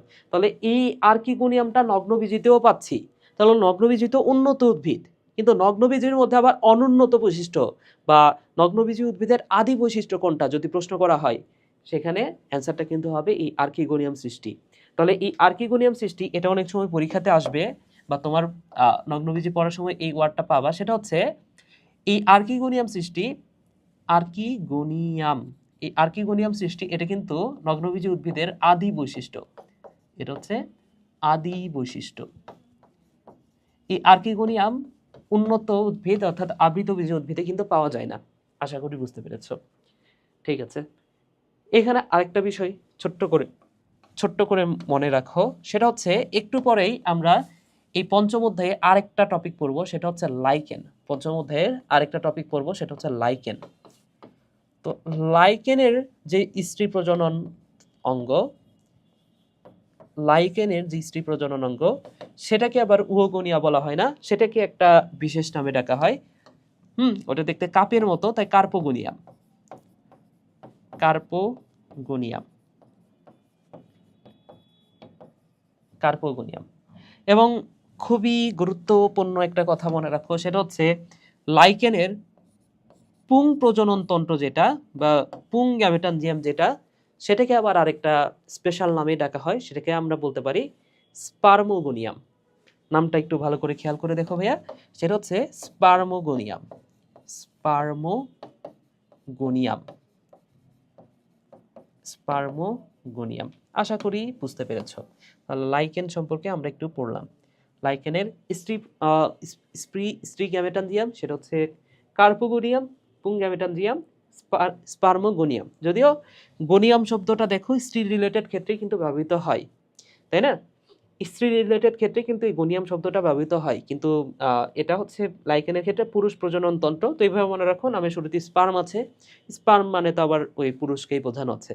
তাহলে স্পার্মোগোনিয়াম সেটা হচ্ছে পুরুষ প্রজনন তন্ত্র, এটা আমি বলতে পারি। তাহলে ভাইয়া এইখানে দেখো, আমরা বুঝলাম যে গ্যামেট যে তৈরি হবে, এই যে গ্যামেটানজিয়াম, এই গ্যামেটানজিয়াম আবার দুই ধরনের। এই গ্যামেটানজিয়াম এটা হতে পারে স্ত্রী গ্যামেটানজিয়াম, এটা হতে পারে স্ত্রী গ্যামেটানজিয়াম, গ্যামেটানজিয়াম, এবং এইটা হতে পারে পুং গ্যামেটানজিয়াম, তাই না ভাইয়া? এটা কি হতে পারে? এটা হচ্ছে পুং গ্যামেটানজিয়াম হতে পারে। কারণ কি, আমাদের প্লাস মাইনাস দুইটা লাগবে। সো একটা হতে পারে পুং গ্যামেটানজিয়াম, গ্যামেটানজিয়াম। আশা করি বুঝেছো। তো এই যে স্ত্রী গ্যামেটানজিয়াম, সেটাকে কি বলে একটু আগে তো আমি দেখলাম, সেটাকে বলে উওগোনিয়া। এটাকে বলা হয় উওগোনিয়া, এটাকে বলা হয় ভাইয়া উওগোনিয়া। আর এই যে পুং গ্যামেটানজিয়াম, সেটাকে আবার বলা হয় অ্যান্থেরেডিয়াম। এই নামটাও মনে রাখো। এটাকে কি বলা হয় ভাইয়া? এটাকে বলা হয় অ্যান্থেরেডিয়াম, অ্যান্থেরেডিয়াম। আশা করি খুব সুন্দর মতো বুঝতে পেরেছ। গোগোনিয়াম এবং অ্যান্থেরেডিয়াম। ঠিক আছে, তাহলে আসো এই ওগোনিয়াম থেকে কি তৈরি হবে? এই ওগোনিয়াম থেকে তৈরি হবে ওস্পোর, আর অ্যান্থেরিডিয়াম থেকে তৈরি হবে পুংস্পোর, যেটাকে আমরা বলতেছি পজিটিভ, তাই না? তো ধরে নাও এটা একটা ছত্রাক, ধরে নাও এটা একটা ছত্রাক। আচ্ছা, ধরে নাও এটা একটা ছত্রাক, এটা একটা ছত্রাক, এটা একটা ছত্রাক। তো এই দুটা ছত্রাক থেকে নিশ্চয়ই স্পোর তৈরি হবে। তাহলে এই স্পোর, একটা হচ্ছে পজিটিভ স্পোর, একটা হচ্ছে নেগেটিভ স্পোর। তো এখান থেকে ধরে নাও যে একটা স্পোর আসলো, এটা হচ্ছে পজিটিভ, এখান থেকে একটা স্পোর আসলো যেটা হচ্ছে নেগেটিভ স্পোর। এখন এই স্পোরটা যদি সমান হয়, এই দুটা যদি স্পোরটা যদি সমান হয়, ধরে নাও যে সেটা ফ্লাজেলাও আছে, তাহলে এই দুটা যদি সমান হয়, তো সমান হইলে গতকাল কিন্তু আমরা পড়েছি যেটাকে বল এই দুটো স্পোর যদি আকৃতিতে চেনা না যায় বা দেখতে যদি একই রকম হয়, সেটাকে বলি আইসোগামী। কি বলা হয় ভাইয়া? এটাকে বলি আমরা আইসোগামী। এটাকে আমরা যে নামে রাখি সেটা হচ্ছে আইসোগামী। তাহলে আইসোগামী মানে কি ভাইয়া? আইসোগামী মানে হচ্ছে সমান আকৃতির। আইসো কথাটার অর্থ হচ্ছে সমান, তাহলে সমান আকৃতির স্পোর, সমান আকৃতির স্পোর। আর এই দুটো স্পোরের মধ্যে যদি একটা স্পোর এমন হয়, পুরুষ যে স্পোরটা, আচ্ছা পুরুষ না, মায়ের নেগেটিভ যে স্পোরটা সেটা হচ্ছে বড়, কিন্তু সেখানে কোনো ফ্লাজেলা নাই, তার মানে কি নিশ্চল। আচ্ছা, আর যেটা হচ্ছে ছোট কিন্তু ফ্লাজেলা আছে, তাহলে একটা তো আইসোগামী বা বইয়ে লেখা আছে আইসোগ্যামিট, যেটাই বলি আমি। তাহলে একটা হচ্ছে এখানে হচ্ছে বড়টা যেটা সেটা হচ্ছে নেগেটিভ, আর ছোট যেটা সেটা হচ্ছে পজিটিভ। তো ছোটটা হচ্ছে সচল আর বড়টা হচ্ছে নিশ্চল। হ্যাঁ, কেন? কারণ এখানে ফ্লাজেলা নাই। তাহলে এই ধরনের গঠনকে আমরা গতকালই পড়েছি, সেটা শৈবাল পড়ার সময়, সেটা হচ্ছে উওগামী। এই কারণে শৈবালে যেহেতু পড়েছি, আশা করি এখন সমস্যা হওয়ার কথা না। এটার নাম হচ্ছে উওগামী। আশা করি বুঝেছো। তাহলে এইখানে ধরে নাও যে দুটি স্পোর তৈরি হলো, একটা হচ্ছে পজিটিভ, একটা নেগেটিভ। সেটা হতে পারে আইসোগামী অথবা উওগামী, যেটাই আমি বলি। তো স্পোরটা তৈরি হওয়ার পরে এটা কি হবে বলো তো ভাইয়া? এটা এইটা মিলিত হবে। এখন মিলিত যখন হবে, তখন মনে রাখো এদের যে প্রোটোপ্লাজমটা সেটা ফার্স্টে মিলিত হবে। সাইটোপ্লাজমটা তখনও মিলিত হয় নাই। সরি, সাইটোপ্লাজম বলতেছি আল্লাহ, নিউক্লিয়াসটা তখনও মিলিত হয় নাই। দেখো নিউক্লিয়াসটা দুইটা আলাদাভাবে আছে, কিন্তু ফার্স্টে কোনটা মিলিত হয়েছে দেখো তো ভাইয়া? প্রোটোপ্লাজমটা মিলিত হয়েছে। তাহলে দেখো এখানে প্রোটোপ্লাজমটা ফার্স্টে মিলিত হয়, তাহলে এই মিলনটাকে বলা হয় প্লাজমোগ্যামি। তাহলে এই ঘটনাকে আমি কি বলতে পারি? এটা হচ্ছে প্লাজমোগ্যামি। প্লাজমোগ্যামি। আচ্ছা, মিলিত হওয়ার পরে কিছুক্ষণ পরে নিউক্লিয়াসটাও মিলিত হয়ে যাবে, তাই না ভাইয়া? তাহলে এক সময় গিয়ে দেখবা যে নিউক্লিয়াসটাও মিলিত হয়ে গেছে। নিউক্লিয়াসটাও, এখানে দুইটা নিউক্লিয়াস আলাদাভাবে ছিল, এখন কি নিউক্লিয়াসটাও একীভূত হয়ে গেছে। তার মানে কি এটা হচ্ছে ক্যারিওগ্যামি। ক্যারিয়ন কথাটার অর্থ হচ্ছে নিউক্লিয়াস। তাহলে এই ঘটনাকে আমরা বলবো ক্যারিওগ্যামি। ক্যারিওগ্যামি, ক্যারিওগ্যামি। তাহলে দেখো যৌন জননের তিনটা স্টেপ। যৌন জননের কয়টা স্টেপ? তিনটা স্টেপ। তাহলে তিনটা স্টেপের মধ্যে একটা হচ্ছে গ্যামেট তৈরি। তাহলে ফার্স্ট আমরা গ্যামেট তৈরি করলাম, তারপরে দুইটা প্রোটোপ্লাজম মিলাই দিলাম, তারপরে নিউক্লিয়াসটাও মিলাই দিলাম। এই যে এখানে যদি খেয়াল করে দেখো, এই যে এখানে হচ্ছে এন, এই দুইটা ফার্স্টে প্রোটোপ্লাজমটা মিলিত হবে, তার মানে কি এটাকে আমরা বলবো প্লাজমোগ্যামি। এরপরে নিউক্লিয়াসটা মিলিত হবে এবং সেটাকে আমরা বলবো ক্যারিওগ্যামি। বুঝতে পেরেছো? ওকে, সো ক্যারিওগ্যামি, এখানে এন আর এন মিলিত হয়ে সেটা হয়ে যাবে 2n বা ডিপ্লয়েড সেল। এই যে দেখো 2n বা ডিপ্লয়েড সেল হয়ে গেল। এরপরে ঘটনাটা কি হবে? এখন এই যে ছত্রাক যেটা, সেটা তো হ্যাপ্লয়েড উদ্ভিদ, তাই না? তার মানে কি এখানে সবসময় হ্যাপ্লয়েড হতে হবে, কিন্তু এখানে তো এটা হয়ে গেছে 2n। তার মানে কি এখানে এবার মায়োসিস বিভাজন হবে এবং মায়োসিস প্রক্রিয়া বিভাজিত হয়ে n সংখ্যক ক্রোমোজোম বিশিষ্ট কোষ তৈরি হবে এবং প্রতিটা কোষ থেকে কিন্তু আলাদা একটা ছত্রাক তৈরি হবে। এই যে দেখো আলাদা ছত্রাক, এই যে এখান থেকে আলাদা ছত্রাক। তাহলে দেখো এখান থেকে কিন্তু ভ্রূণ তৈরি হচ্ছে না, এই কারণে আমরা একটা বৈশিষ্ট্য পড়েছিলাম ছত্রাকে, যে ছত্রাকে ভ্রূণ তৈরি হয় না। বুঝতে পেরেছো? আশা করি বুঝতে পেরেছো। ঠিক আছে, তাহলে আমরা যৌন জনন নিয়েও আমরা পড়লাম, অযৌন জনন নিয়ে পড়লাম। এইবার আমরা যে বিষয়টা পড়বো, ছত্রাকের বেশ কিছু উপকারিতা আছে, অপকারিতা আছে, এই টাইপের বিষয়গুলো নিয়ে আমরা একটু পড়বো। তাহলে ভাই আসো আমরা এর পরের টপিকটাতে যাই। এইবার আমরা যে বিষয়টা পড়বো সেটা হচ্ছে ছত্রাকের উপকারিতা। তো ছত্রাকের বিভিন্ন ধরনের উপকারিতা আছে, অপকারিতা আছে। তো এই ছকটা অনেক বেশি গুরুত্বপূর্ণ। যারা বিভিন্ন ধরনের মেডিকেল, বিশেষ করে মেডিকেল ভর্তি পরীক্ষা দিবা, তোমাদের জন্য কিন্তু এটা গুরুত্বপূর্ণ।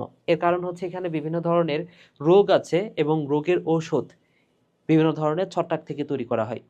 এবং এটা এইচএসসিতেও বলতে পারে, হ্যাঁ, তোমার সিকিউতেও দিতে পারে যে ছত্রাকের উপকারিতা কি বা অপকারিতা কি। তো যদি সিকিউ এর জন্য পড়ো সেক্ষেত্রে পয়েন্টগুলো, মেন পয়েন্টগুলো দু একটা মনে রাখতে হবে, কয়েকটা মনে রাখতে হবে। এবং এমসিকিউ এর জন্য যেই রোগগুলা এখানে যেগুলো হচ্ছে রোগের নাম দেওয়া আছে সেগুলো মেনলি খুব ভালো মতো পড়তে হবে। যেমন আমি কয়েকটা তোমাদেরকে একটু বলে দিই, একটু খেয়াল করে দেখো। কিছু ছত্রাক আছে যে ছত্রাকগুলো আমরা খাবার হিসেবে খাই, যারা মাশরুম নামে পরিচিত, তোমরা জানো। তাহলে এই যে দেখো মাশরুম, এবং মাশরুম থেকে যেটা মনে রাখবা, এই যে অ্যাগারিকাস, একটু পরে আমরা অ্যাগারিকাস নিয়ে পড়বো। এবং এই অ্যাগারিকাস, এই ছত্রাকটা কিন্তু আসলে খাওয়া যায়। এছাড়াও যে ছত্রাকের নামের মধ্যে যে ভল আছে বা ভালো আছে, তাহলে যে ছত্রাকটা ভালো আসলে সেই ছত্রাকটাও খাওয়া যায়। তাহলে মাশরুমের দুইটা উদাহরণ দেওয়া আছে, একটা হচ্ছে অ্যাগারিকাস আর একটা হচ্ছে ভালো, এবং আরেকটা হচ্ছে মোরেল ট্রাফল। তাহলে মাশরুম, মোরেল, ট্রাফল, এই ছত্রাকগুলা খাওয়া যায়। এরপরে দেখো ইস্ট। তো একটু আগেও আমরা জেনেছি যে এটা হচ্ছে একটু ব্যতিক্রমধর্মী, তাই না? ইস্টটা কি? এটা হচ্ছে একটু ব্যতিক্রমধর্মী ছত্রাক। ব্যতিক্রমধর্মী ছত্রাক। কেন ব্যতিক্রমধর্মী? এর কারণ হচ্ছে দেখো, অন্যান্য ছত্রাকের মাইসিলিয়াম আছে, কিন্তু এদের মাইসিলিয়াম নাই। এদের কি? এদের হচ্ছে সিউডোমাইসিলিয়াম। তার মানে কি? কিছুটা ব্যতিক্রম অন্য ছত্রাকের চেয়ে। আবার এটার মিল আছে ব্যাকটেরিয়ার সাথে। তাহলে ব্যাকটেরিয়া যে কাজগুলো করতে পারে, যেমন ব্যাকটেরিয়া অবাত শোষণ করে, এরাও তো অবাত শোষণ তো করবে, তাই না? আর অবাত শোষণের ফলে কি তৈরি হয়? অবাত শোষণের ফলে কিন্তু এই যে মদ্য শিল্প, রুটি, হ্যাঁ, ওই যে রুটি যখন ফলানো হয় তখন ইস্ট ব্যবহার করা হয়, কারণ ইস্ট অবাত শোষণ করে, এবং অবাত শোষণের ফলে যে কার্বন ডাই অক্সাইড তৈরি হয়, সেটা যখন উড়ে যায় সে সময় রুটিটা ফুলে ওঠে।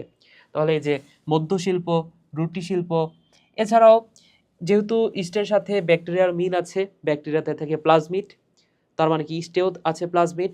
এবং এটা জেনেটিক ম্যাটেরিয়াল হিসেবে এই কারণে ব্যবহৃত হয়, কারণ আমরা জানি প্লাজমিড কিন্তু জেনেটিক ম্যাটেরিয়াল একটা, আমরা 11 অধ্যায়ে বুঝবো সেটা।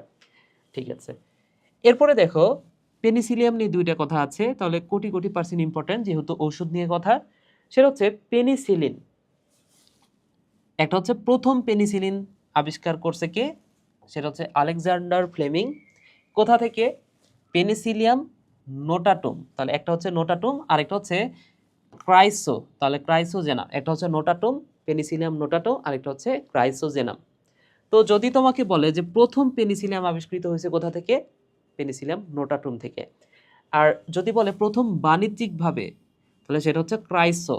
তাহলে নোটাটুম এটা হচ্ছে ধরে নাও যে নতুন, মনে রাখতে পারো। তাহলে নতুন মাত্রই পেনিসিলিয়াম আবিষ্কার হয়েছে, তাহলে সেটা তো নোটাটুম, নতুন নতুন পেনিসিলিয়াম থেকে, তাই না? পেনিসিলিয়াম নোটাটুম বা পেনিসিলিয়াম নতুন, এভাবে পড়তে পারো।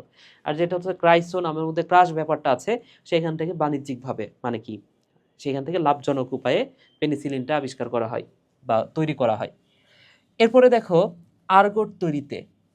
তাহলে এই আর্গট যখন হচ্ছে সন্তান জন্মদানের পরে রক্তক্ষরণ যদি হয়, রক্তক্ষরণ বন্ধ করতে এই আর্গটটা ব্যবহৃত হচ্ছে।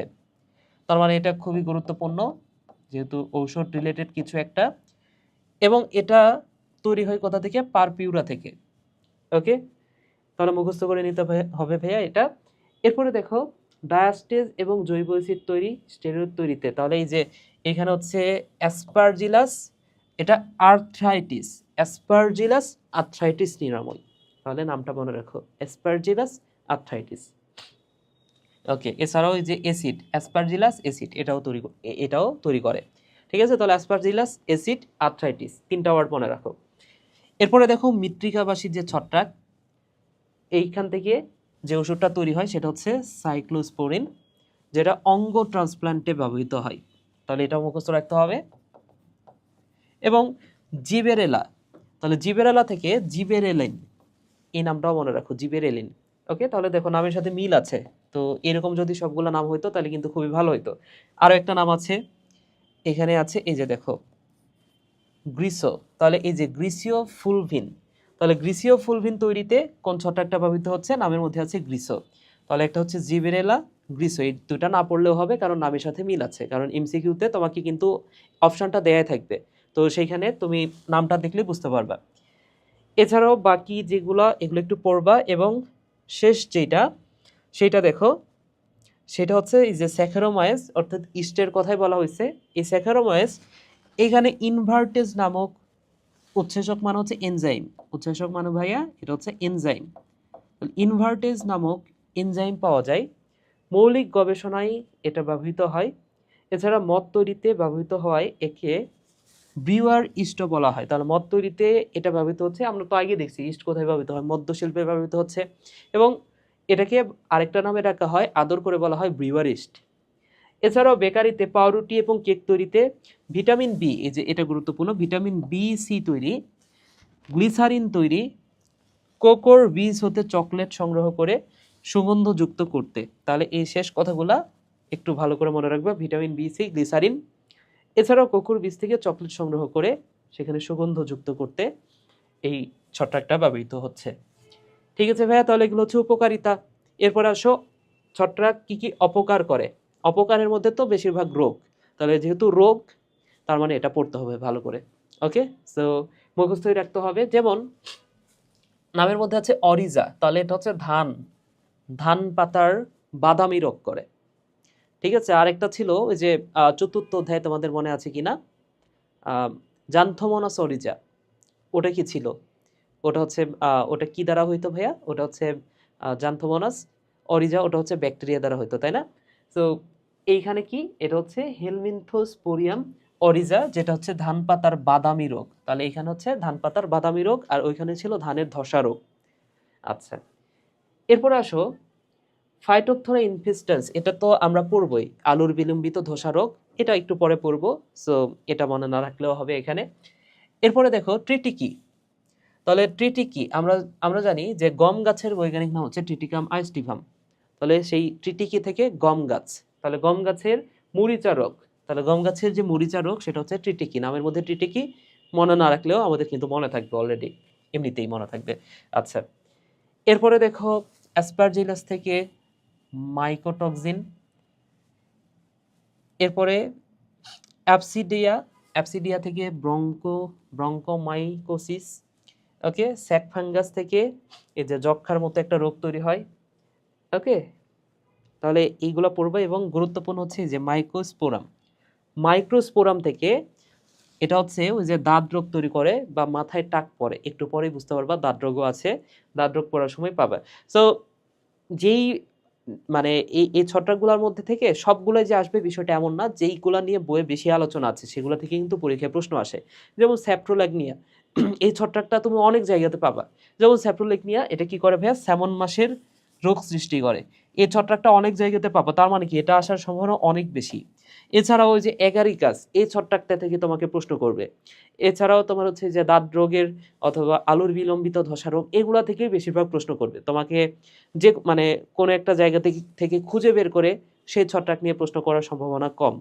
বুঝতে পেরেছ? তো যেগুলো হচ্ছে কমন ছত্রাক সেগুলো একটু ভালো করে পড়বা। এছাড়াও এই যে খাদ্যদ্রব্য পচন এবং বিষক্রিয়া তৈরি করে, সেটা হচ্ছে অ্যাসপারজিলাস এবং পেনিসিলিয়াম।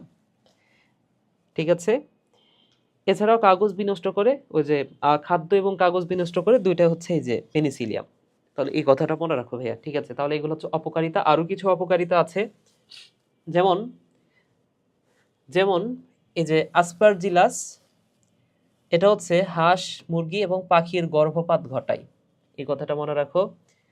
এছাড়া ওই যে দাঁত রোগ, তাহলে দাঁত রোগ তৈরি করে তো মাইক্রোস্পোরিয়াম, একটু পরে আমরা পড়বো। সো মাইক্রোস্পোরিয়াম, এটা হচ্ছে ওই যে মাথার টাক তৈরি করে। এছাড়াও কুকুর ঘোড়ার এগুলো দাঁত রোগ সৃষ্টি করবে, এটা মনে রাখো। এরপরে দেখো ক্যান্ডিডিয়া, তাহলে রোগটার নাম হচ্ছে ক্যান্ডিডিয়াসিস, নামের সাথে মিল আছে। এবং ক্যান্ডিডা এটা কিন্তু আরেকটা কাজ করে, ভাইয়া, এটা হচ্ছে পুরুষাঙ্গের রোগ সৃষ্টি করে। তাহলে ক্যান্ডিডিয়া এটা কিন্তু পুরুষাঙ্গের রোগ সৃষ্টি করে, এই কথাটা মনে রাখো, ঠিক আছে ভাইয়া? ওকে, ঠিক আছে, আসো আমরা সামনের দিকে আগাই। একটা প্রশ্নের অ্যান্সার করো, ছত্রাকের কোষপ্রাচীরের প্রধান উপাদান কোনটা? আশা করি এই প্রশ্নটা পারবা তোমরা, এর কারণ হচ্ছে এটা আমরা বেশ কয়েকবার পড়েছি। তো অ্যান্সারটা হচ্ছে কাইটিন, তাই না ভাইয়া? যেটা একটা, এটার উদাহরণটা হচ্ছে, সরি, কোষপ্রাচীরের প্রধান উপাদানটা হচ্ছে কাইটিন।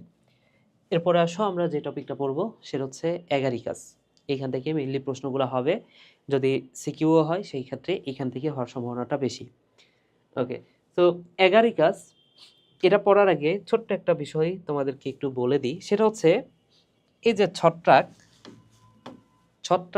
ছত্রাকের যে রাজ্য ফানজাই, এই ফানজাই রাজ্যের মধ্যে 5টা ফাইলাম আছে। 5টা ফাইলামের নাম ফার্স্টে বলে দিই আমি, ঠিক আছে? তাহলে ফানজাই রাজ্যের 5টি ফাইলাম, এই ফাইলামগুলোর নাম জানতে হবে। সো ভাইয়া,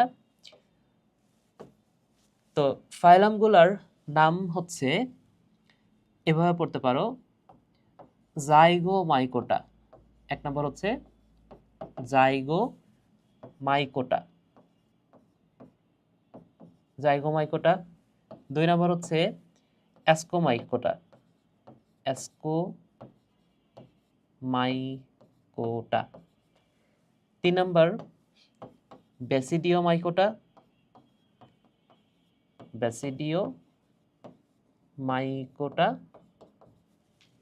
4 নম্বর ডিউটারোমাইকোটা,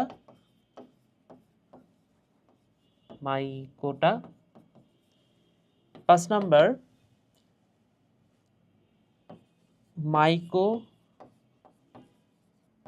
মাইকোফাইটা।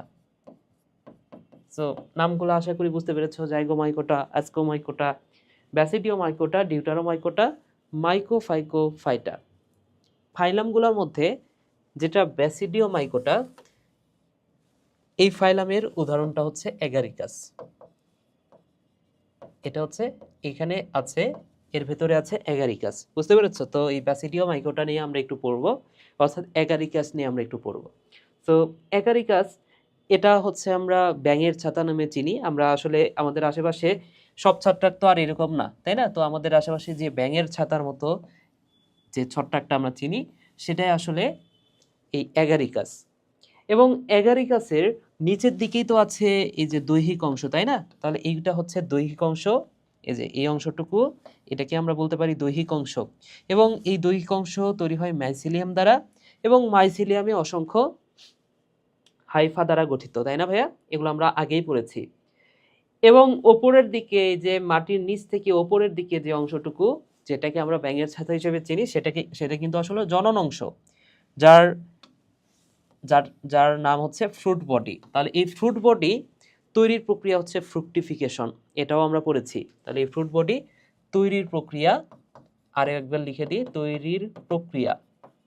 তৈরির প্রক্রিয়াটা হচ্ছে ফ্রুকটিফিকেশন। আশা করি এটা তোমাদের মনে আছে, এটা হচ্ছে ফ্রুকটিফিকেশন। আচ্ছা, তো এই ফ্রুট বডির অংশগুলো যদি আমরা একটু দেখি, ফ্রুট বডির 1 নম্বর অংশ, তাহলে ফ্রুট বডির 1 নম্বর যে অংশটা সেটা হচ্ছে স্টাইপ। তাহলে স্টাইপ এটা হচ্ছে গাছের কাণ্ডের মতো অংশ, এটা হচ্ছে, মনে রাখো ভাইয়া, কাণ্ডের মতো অংশ, কাণ্ডের মতো যে অংশটা সেটা হচ্ছে স্টাইপ।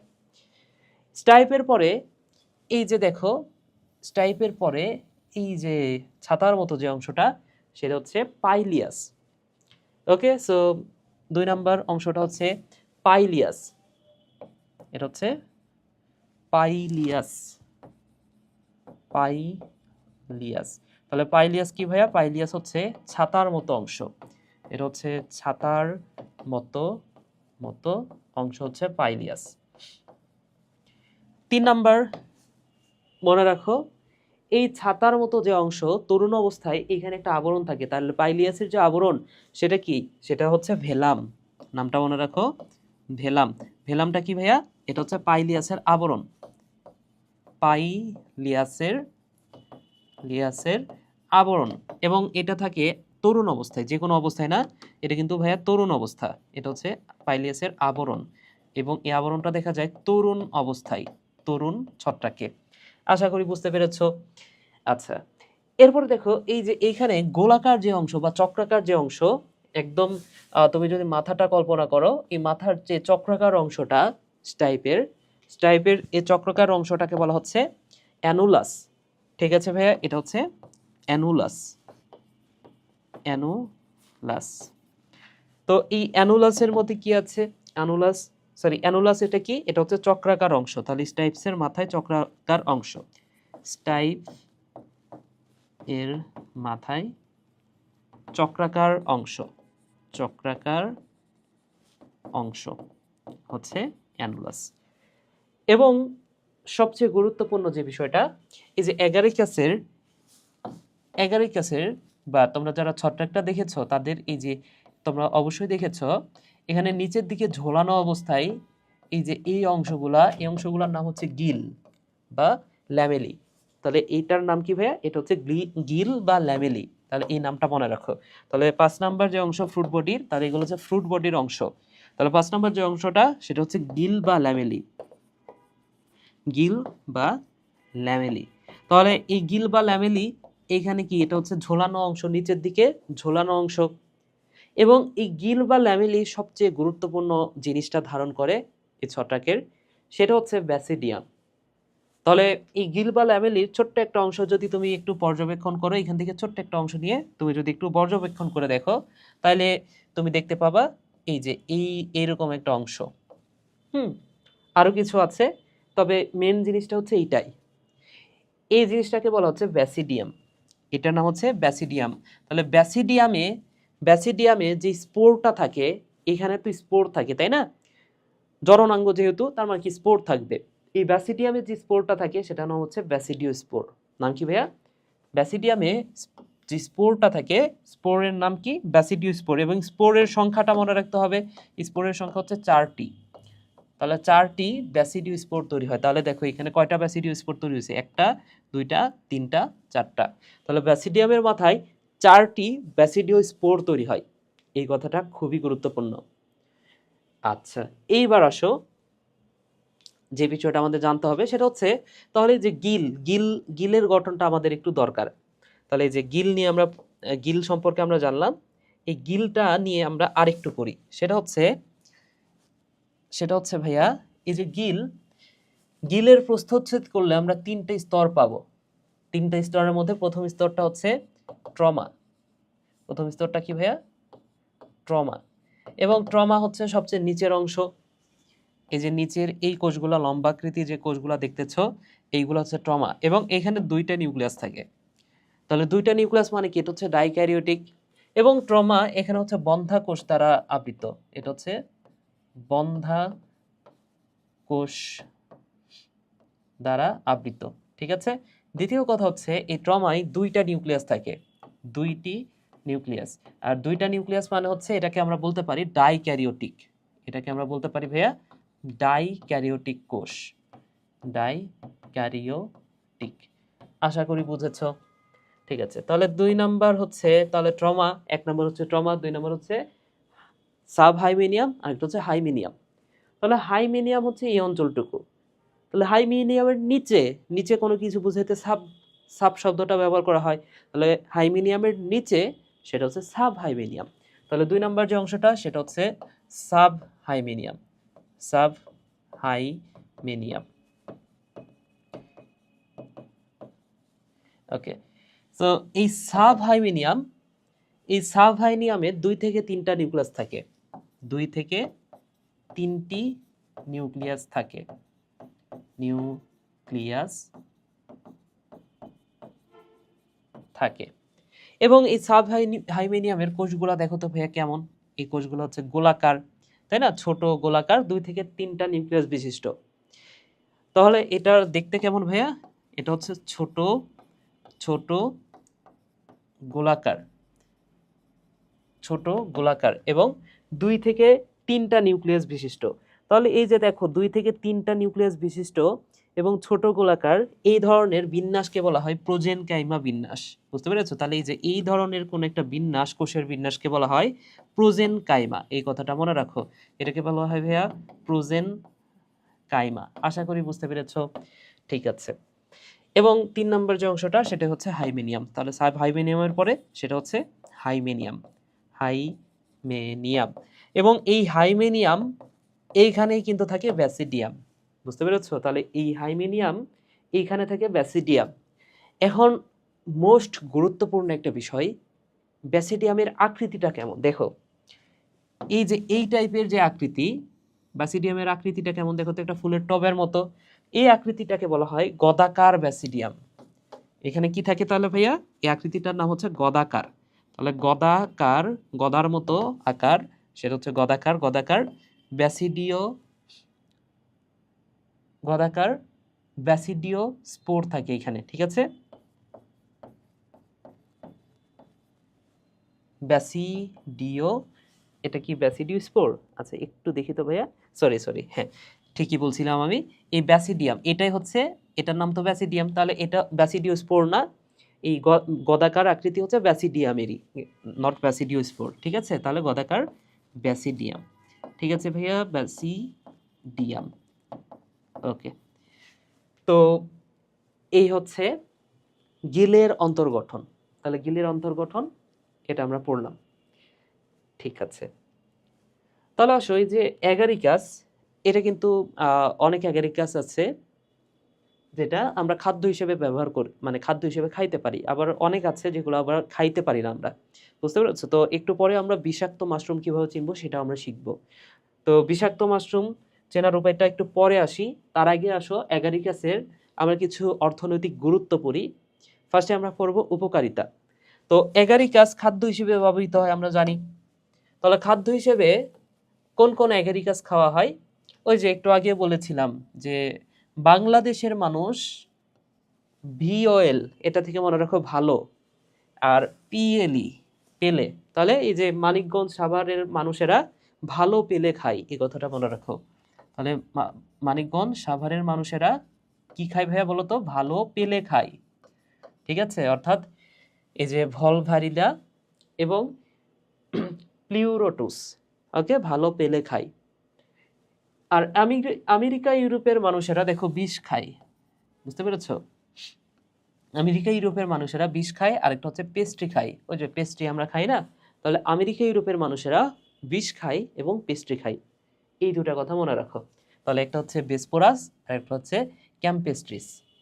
তাহলে এই যে দেখো এই বিষ এবং পেস্ট্রি, এগুলো হচ্ছে অত্যন্ত উঁচু ও সুস্বাদু ভিটামিন, অত্যন্ত উঁচু মানের। এবং এখানে আচ্ছা এখানে হচ্ছে একটা ডারি হবে, এখানে টাইপিং মিস্টেক হয়েছে। তাহলে অত্যন্ত উঁচু মানের এবং সুস্বাদু। আর এখানে ভিটামিন কি কি থাকে? থায়ামিন, রিবোফ্লাভিন, সি, ডি, কে, প্যান্টোথেনিক অ্যাসিড, এইগুলো থাকে। তাহলে বাংলাদেশের মানুষ ভালো পেলে খায়, ইউরোপ আমেরিকার মানুষ তারা হচ্ছে বিষ আর পেস্ট্রি খায়। এছাড়াও এর ঔষধি গুণ আছে। ঔষধি গুণ হচ্ছে এখানে আঁশ বেশি, চর্বি কম, যেটা ডায়াবেটিস রোগীদের আদর্শ খাবার। খুবই গুরুত্বপূর্ণ কথা। ওকে, রোগ প্রতিরোধ ক্ষমতা বাড়ায়। এখানে বেশ কিছু খনিজ লবণ আছে, যেমন ক্যালসিয়াম, আয়রন, এই টাইপের কিছু খনিজ লবণ আছে। এছাড়া প্রচুর উৎসেচক আছে বা এনজাইম আছে। কোলেস্টেরল কমায়।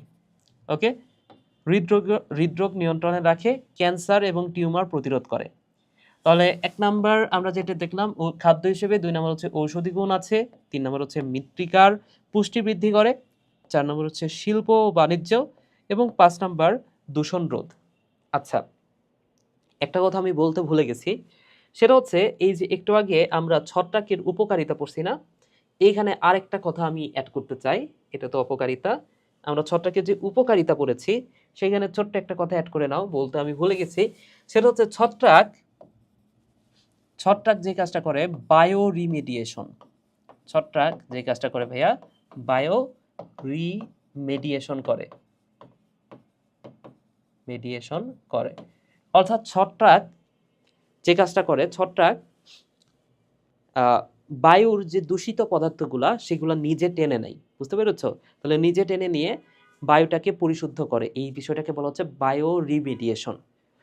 ঠিক আছে, তাহলে এই কথাটা খুবই গুরুত্বপূর্ণ যে বায়ো রিমেডিয়েশন করে কে? ছত্রাক। কিন্তু আরেকটা কথা মনে রাখো, সেটা হচ্ছে বায়োফুয়েল। এই বায়োফুয়েল কিন্তু আবার ছত্রাক না, এটি কিন্তু শৈবাল, গত ক্লাসে আমরা পড়েছি। তাহলে যদি তোমাকে বলে বায়োফুয়েল সেটা কিন্তু আবার ছত্রাক না, বায়োফুয়েল বলে সেটা আবার কিন্তু শৈবাল, এটা কিন্তু করে শৈবাল। এই কথাটা ভুল কইরো না, শৈবাল। আশা করি বুঝেছো। ঠিক আছে, সবকিছু হইল ওকে। তাহলে ছত্রাকের উপকারিতা পড়লাম, এবার অপকারিতাও একটু পড়ে ফেলি। অপকারিতা কি ভাইয়া বলো তো? বিষাক্ত মাশরুম আছে বিভিন্ন ধরনের, তাহলে ওই যে জান্থোডার্মাস, তাহলে জান্থোমোনাস অরিজা আমরা পড়েছিলাম, এটাও তো অপকারী করতো, ধানের যে রোগটা তৈরি করতো, তাই না? সো এইখানে যেটার নামের মধ্যে আছে জান্থো, এটা কিন্তু খারাপ। তাহলে অ্যাগারিকাস জান্থোডার্মাস এটাও কিন্তু খারাপ। সবচেয়ে বিষাক্ত যদি বলে, এটা হচ্ছে নিতা, হ্যাঁ আমানিতা, এবং এই যে অ্যাগারিকাস ফ্যালোইডস। ওকে, সো এগুলো হচ্ছে সবচেয়ে বিষাক্ত। তাহলে বিষাক্ত মাশরুমগুলা মনে রাখবা, বিনাশী কার্য করে এটা। বিভিন্ন ধরনের মানে বিভিন্ন ধরনের কাঠ, বা এই যে একটু আগে আমরা পড়েছি কাঠের ক্ষতি করতেছে, কাগজ নষ্ট করে ফেলতেছে, তাই না? তাহলে বিভিন্ন ধরনের বিনাশী কার্যক্রম করতেছে ছত্রাক। জৈব বস্তুর ঘাটতি, ছত্রাক যেখানে জন্মাবে সেইখান থেকে সব জৈব বস্তু সে নিজের কাছে টেনে নেবে। তার মানে কি, অন্য কেউ আর জৈব বস্তু পাচ্ছে না, তাই না? যেমন হচ্ছে মৃত জীবদেহের উপরে তো ছত্রাক জন্মায়, তো ছত্রাক জন্মানোর সাথে সাথে সে তার হচ্ছে এখান থেকে সে কিন্তু যে জৈব উপাদানগুলা সেটা টেনে নেবে নিজের কাছে, বুঝতে পেরেছো? এবং এই অ্যাগারিকাস সম্পর্কে আরেকটা কথা মনে রাখো, অ্যাগারিকাসের যে হাইফি সেটা দিনে 1 কিলোমিটার পর্যন্ত বৃদ্ধি পায়। ঠিক আছে, ছত্রাকের যে হাইফি, অ্যাগারিকাসের হাইফি, রিকাস এর হাইফি দিনে 1 কিলোমিটার পর্যন্ত বৃদ্ধি পেতে পারে। দেখছো কত দূর পর্যন্ত বৃদ্ধি পেতে পারে? বৃদ্ধি পেতে পারে, এই কথাটা ভাইয়া মনে রাখতে হবে। ঠিক আছে, ওকে, তাহলে এতটুকু হইল। এরপরে আসো, ছত্রাকের অপকারিতাও আমরা পড়লাম। এইবার আসো আমরা ছত্রাক ঘটিত কিছু রোগ পড়বো, সেটা হচ্ছে প্রথম 2টা রোগ পড়বো। একটা হচ্ছে আলুর বিলম্বিত ধসা রোগ। তাহলে দেখো আলুর বিলম্বিত যে ধসা রোগ, আলুর অবস্থাটা কি হয়েছে দেখো, এই যে ছত্রাক উৎপন্ন হয়েছে, যে সাদা সাদা এইগুলো হচ্ছে ছত্রাক। এছাড়াও দেখো পাতা বাদামি বর্ণ ধারণ করছে, তাই না? আচ্ছা, তাহলে আলুর বিলম্বিত ধসা রোগ এটা কোন ছত্রাক দ্বারা হয় সেটা তোমার মনে রাখতে হবে। সেটা হচ্ছে ভাইয়া ফাইটোপথোরা ইনফেস্টেন্স। ওকে, যেটাকে আরেকটা নামে পরিচিত, যেটাকে বলা হয় আইরিশ লাম্পার। তাহলে ফাইটোপথোরা ইনফেস্টেন্স অথবা এটাকে বলা হয় আইরিশ লাম্পার। তো আয়ারল্যান্ডের মানুষদের প্রধান যে খাদ্যটা সেটা হচ্ছে আলু। তো এই আলুর যে ব্লাইট রোগ, এই ব্লাইট রোগের কারণে কিন্তু আয়ারল্যান্ডের যে আলুটা, এটা কিন্তু সব আলু কিন্তু একবার ধ্বংস হয়ে গেছিল। এরপরে হচ্ছে দুর্ভিক্ষ হয়ে অনেক মানুষ মারা গেছিল। তো এই কারণে এটাকে বলা হচ্ছে আইরিশ লাম্পার। এবং এটার শ্রেণীটা দেখো, ফাইকোমাইসিটিস। প্রথম শুরু হয়েছিল কোথায়? দক্ষিণ আমেরিকায়, প্রকোপ বেশি এটার শীতপ্রধান অঞ্চলে। এর দেহ হচ্ছে সিনোসাইটিক মাইসিলিয়াম আছে এখানে। ওকে, মাইসিলিয়াম এটা হচ্ছে সিনোসাইটিক। এবং আইরিশ দুর্ভিক্ষ হয়েছিল কত সালে? 1840 দশকের মাঝে আয়ারল্যান্ডে প্রায় 10 লক্ষ মানুষ না খেয়ে মারা যায়। কারণ কি, তাদের প্রধান খাদ্য হচ্ছে আলু, আর আলু যদি নষ্ট হয়ে যায় তাহলে তারা আলু পাবে কোথায়, তাই না? এছাড়াও জার্মানিতে মনে রাখো 7 লক্ষ। এছাড়া এই ফাইটোপ্থন ইনফেস্টেন্স আমরা যখন হস্টোরিয়াম পড়েছিলাম সেখানে কিন্তু দেখেছিলাম, সেটার উদাহরণ ছিল ফাইটোপথোরা। তাহলে এই হস্টোরিয়া বা শ্বসন অঙ্গ সেই শ্বসন অঙ্গের নাম কি ভাইয়া? সেই শ্বসন অঙ্গের নামটা হচ্ছে হস্টোরিয়া, এটা আমরা জানি। এরপরে অযৌনজনন করে কনিডিওফোরের মাধ্যমে, মনে রাখতে হবে। ক্রোমোজোম কয়টা? ক্রোমোজোম হচ্ছে 12টা। এই কয়েকটা ইনফরমেশন একদম টানা মুখস্থ করে নিতে হবে, বুঝতে পেরেছো? এখানে যে কয়েকটা দেয়া আছে। আচ্ছা, সঞ্চিত খাদ্য তৈলবিন্দু, এটা আমরা পড়েছি অলরেডি। প্রতিকার আমরা কিভাবে করব? প্রতিকারটা মনে রাখো, প্রতিকারটা হচ্ছে 1% বর্ধ মিশ্রণ। তাহলে প্রতিকার আমরা কিভাবে করতে পারি? বর্ধ মিশ্রণের মাধ্যমে, বুঝতে পেরেছো? তাহলে বর্ধ মিশ্রণ মানে কি ভাইয়া? বর্ধ মিশ্রণ মানে হচ্ছে এখানে কলা পানি থাকে, বুঝতে পেরেছো? বর্ধ মিশ্রণ মানে কি? কলা পানির মিশ্রণ, কলা পানির মিশ্রণ। তাহলে কলা পানির মিশ্রণ, এটা যদি আমরা আলুতে দিই সেই ক্ষেত্রে এই রোগটা আর হবে না। তাহলে কলা পানি মানে কি? কপার সালফেট, লাতে লাইম আর পানি, তাহলে কলা পানি। আশা করি বুঝতে পেরেছো। আচ্ছা, আলু সংগ্রহের আগে সাইনোক্স বা অ্যামোনিয়াম থায়োসায়ানেট ছিটিয়ে পাতা ঝরিয়ে ফেলতে হবে এই রোগ থেকে প্রতিকার পাওয়ার জন্য। আচ্ছা, ঠিক আছে, তাহলে বাকি অংশটুকু একবার রিডিং দিয়ে দেখবা। এগুলো হচ্ছে মুখস্থ বিদ্যা। যেমন তোমাকে যদি বলা হয় ভাইয়া যে এই রোগের লক্ষণগুলা কি কি, এই রোগের লক্ষণগুলা বই থেকে জাস্ট একবার রিডিং দিবা। এগুলো মুখস্থের কোনো বিষয় না। এর কারণ হচ্ছে এগুলো থেকে এমনিতেই প্রশ্ন কম আসে, আর যদি কোনো কারণে এসেও যায় তারপরেও দুই একটা কিন্তু এমনিতেই আমরা লিখতে পারবো, তাই না? আমি যদি কোনোদিন নাও পড়ি তারপরে একটা কথা আমি লিখতে পারবো। যেমন যদি তোমাকে পরীক্ষায় লক্ষণ লিখতে দেয়, তুমি কি কি লিখতে পারো? যেমন আমরা লিখতে পারি যে আহ, এখানে পাতা, একটু আগে দেখলাম যে বাদামি হয়ে যাচ্ছে, পাতা নষ্ট হয়ে যাচ্ছে, আলু নষ্ট হয়ে যাচ্ছে, আলুর ফলন কমে যায়, তাই না? তো এই কথাগুলো কিন্তু এমনিতেই লেখা যায়। তো তুমি যদি একবার জাস্ট বইটা রিডিং দাও সেই ক্ষেত্রে তুমি কিন্তু এই বিষয়টা, মানে তুমি আরও কয়েকটা কথা অ্যাড করলেই কিন্তু তোমার হচ্ছে একটা সিকিউর অ্যান্সার হয়ে যাবে। যদি এগুলো কম আসে, তারপরে যদি কখনো চলে আসে, এই কারণে তুমি জাস্ট একবার রিডিং দিয়ে রাখবা, ঠিক আছে? আর এগুলো হচ্ছে আমার পড়ানোর কিছু নাই। এর কারণ হচ্ছে এগুলো তো বইয়ে জাস্ট আছে মুখস্থ বিদ্যা, বা তোমার হচ্ছে নিজে পড়লেই আসলে এই বিষয়টা হবে, বুঝছো? এই কারণে আমি স্লাইডে রাখি নাই, আর এটা আমি পড়াবো না। তাহলে আসো এই যে এমসিকিউ গুলো পড়বা এর মধ্যে থেকেই আসবে ইনশাল্লাহ আলুর বিলম্বিত ধসা রোগ থেকে। এরপরে যে রোগটা সেটা একটু খেয়াল করে দেখো, সেটা হচ্ছে দাঁত রোগ। দাঁত রোগের একটা অপর নাম আছে, দেখো, এটাকে বলা হয় ডারমাটোফাইটোসিস। এটাকে কি বলা হয় ভাইয়া? এটাকে বলা হয় ডারমাটোফাইটোসিস। এবং এটার আরো একটা নাম আছে, দেখো, এটাকে বলা হয় রিং অর্ম। এটাকে বলা হয় ভাইয়া রিং অর্ম। তাহলে রিং মানে কি? রিং মানে হচ্ছে আংটির মতো গোলাকার। অর্ম, অর্ম মানে হচ্ছে অর্ম মানে কি? কৃমি বলা যায়, তাই না? তো তোমার নামটা শুনে এমন মনে হচ্ছে যে এটা হয়তো বা কৃমি দ্বারা হয়, কিন্তু আসলে এটা কৃমি দ্বারা হয় না, এটা হচ্ছে ছত্রাক দ্বারা হয়, ঠিক আছে? তাহলে এখানে নামের মধ্যে অর্ম থাকলেও এটা আসলে অর্ম দ্বারা হয় না, বুঝতে পেরেছো? তাহলে নামের মধ্যে অর্ম থাকলেও এটা অর্ম দ্বারা হয় না, অর্ম দ্বারা এই রোগ হয় না, দ্বারা এ রোগ হয় না, রোগ হয় না, এই কথাটা মনে রাখতে হবে। তাহলে কি দ্বারা হয়? ছত্রাক দ্বারা হয়। তিনটা ছত্রাক দ্বারা হয়। তিনটা ছত্রাকের নাম একদম ঠাডা মুখস্থ করে ফেলতে হবে। তাহলে তিন ধরনের ছত্রাক। ছত্রাকটা হচ্ছে টিইএম, মনে রাখো, টিইএম, টেম। ছত্রাক তিনটা হচ্ছে টেম, ট্রাইকোফাইটন, এপিডার্মোফাইটান এবং মাইক্রোস্পোরাম। এর মধ্যে মাইক্রোস্পোরামটা কিন্তু আমরা বারবারই পড়েছি, অনেকবার আমরা পেয়েছি। যেমন কুকুর ছাগলের দাদ্রক করে কে? মাইক্রোস্পোরাম। এছাড়া এটা কি করে? মাথার টাক তৈরি করে, তাই না? সো মাইক্রোস্পোরাম এটা কিন্তু মাথার ট্রাক তৈরি করে, মাথায় টাক তৈরি করে, এই কথাটাও মনে রাখতে হবে, টাক তৈরি করে। আশা করি বুঝতে পেরেছো তোমরা। তাহলে এর সুপ্তিকাল কতদিন? সুপ্তিকাল মানে কি? এগুলো তোমরা অবশ্যই ভাইরাস ব্যাকটেরিয়া এই চ্যাপ্টারগুলোতে পড়েছো। তো সুপ্তিকাল হচ্ছে 3 থেকে 5 দিন। আর এটা হচ্ছে ছোঁয়াচে। যদি কোথাও তোমার দাঁত রোগ হয়ে থাকে, তুমি যদি অন্যজনকে ছোও বা কেউ যদি ওই জায়গাটা ছুঁয়ে ফেলে, তাহলে কিন্তু তার দেহ ছড়ায় যাবে। তার মানে কি? এটা হচ্ছে ছোঁয়াচে রোগ। এছাড়া এই রোগের যে জীবাণুটা, সেটা ত্বক, চুল, নখের কেরাটিন প্রোটিন আহার করে। আশা করি বুঝতে পেরেছো ভাইয়া। ঠিক আছে, তাহলে এই হচ্ছে বিষয়। এবং তোমাকে যদি বলা হয় যে এই রোগের প্রতিকারটা কি, আচ্ছা লক্ষণটা কি, সেটা আমি বলি। ধরে নাও যে আমি কোনো কিছুই পড়ি নাই কোনোদিন, তারপরে লক্ষণ কয়েকটা লিখতে পারবো না?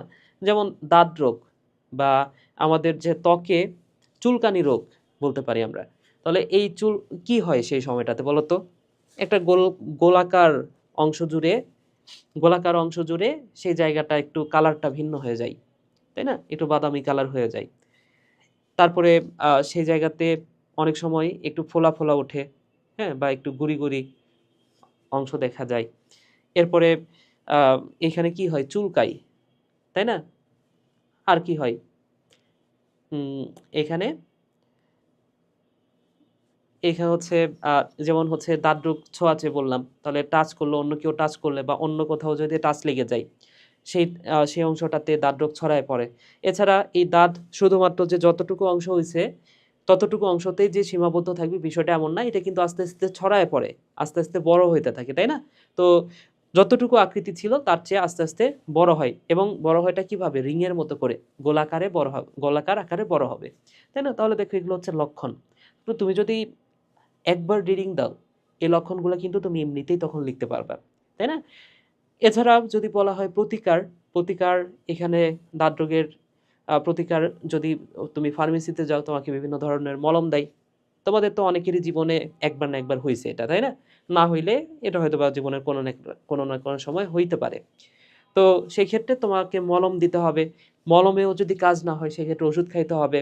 এছাড়াও একটা হচ্ছে দাঁতমর্দন গাছ আছে একটা। তাহলে গাছটার নাম কি ভাইয়া? দাঁতমর্দন। দাঁত মর্দন দাঁত মর্দন গাছ, যে গাছের নাম হচ্ছে ক্যাসিয়া অ্যালাটা। ক্যাসিয়া অ্যালাটা। ক্যাসিয়া অ্যালাটা। এই গাছের রস এই গাছের রস যদি তুমি দাঁত দাঁতের ওই জায়গাতে লাগাই রাখো, তাইলে এটা হচ্ছে তোমার দাঁত রোগটা ভালো হয়ে যাবে। এটা কিন্তু পরীক্ষিত একটা বিষয়, বুঝতে পেরেছো? তাহলে ক্যাসিয়া অ্যালাটা বা দাঁত মর্দন এই গাছটার রস লাগায় রাখতে হবে যদি দাঁত হয়। আশা করি বুঝেছো। তাহলে আমাদের পড়াটা শেষ। লাস্ট আর একটা কথা বলবো, এই যে সেটা হচ্ছে অ্যাগারিকাস সম্পর্কে। অ্যাগারিকাস অ্যাগারিকাস সম্পর্কে তো আমরা অনেক কিছু পড়ছি, তো লাস্ট আর একটা কথা বলি। পরিচক্র পরিচক্র জাস্ট ওয়ার্ডটা বলে দিই। ওয়ার্ডটা হচ্ছে পরিচক্র। পরিচক্র বিষয়টা হচ্ছে ভাইয়া, পরিচক্র মানে হচ্ছে অ্যাগারিকাস অ্যাগারিকাস মাঝে মাঝে একটা রিংয়ের মতো একটা গোলাকার অংশ জুড়ে অ্যাগারিকাসের জন্ম হয়, বুঝতে পেরেছো? তো ওই যে গোলাকার অংশ জুড়ে যদি অ্যাগারিকাস জন্ম নেয় তখন সেটাকে বলা হয় পরিচক্র, বুঝতে পেরেছো? বা ফেইরি রিং বলা হয়। ওকে, সো ছত্রাকের অংশটুকু শেষ হইলো। আমরা পরের ক্লাসে লাইকেন নিয়ে আলোচনা করব। লাইকেন হচ্ছে ছত্রাক এবং শৈবালের কম্বিনেশন। তো ক্লাসটা পুরাটা করার জন্য তোমাদেরকে ধন্যবাদ। সবাই ভালো থাকো ভাইয়ারা, সুস্থ থাকো। টাটা।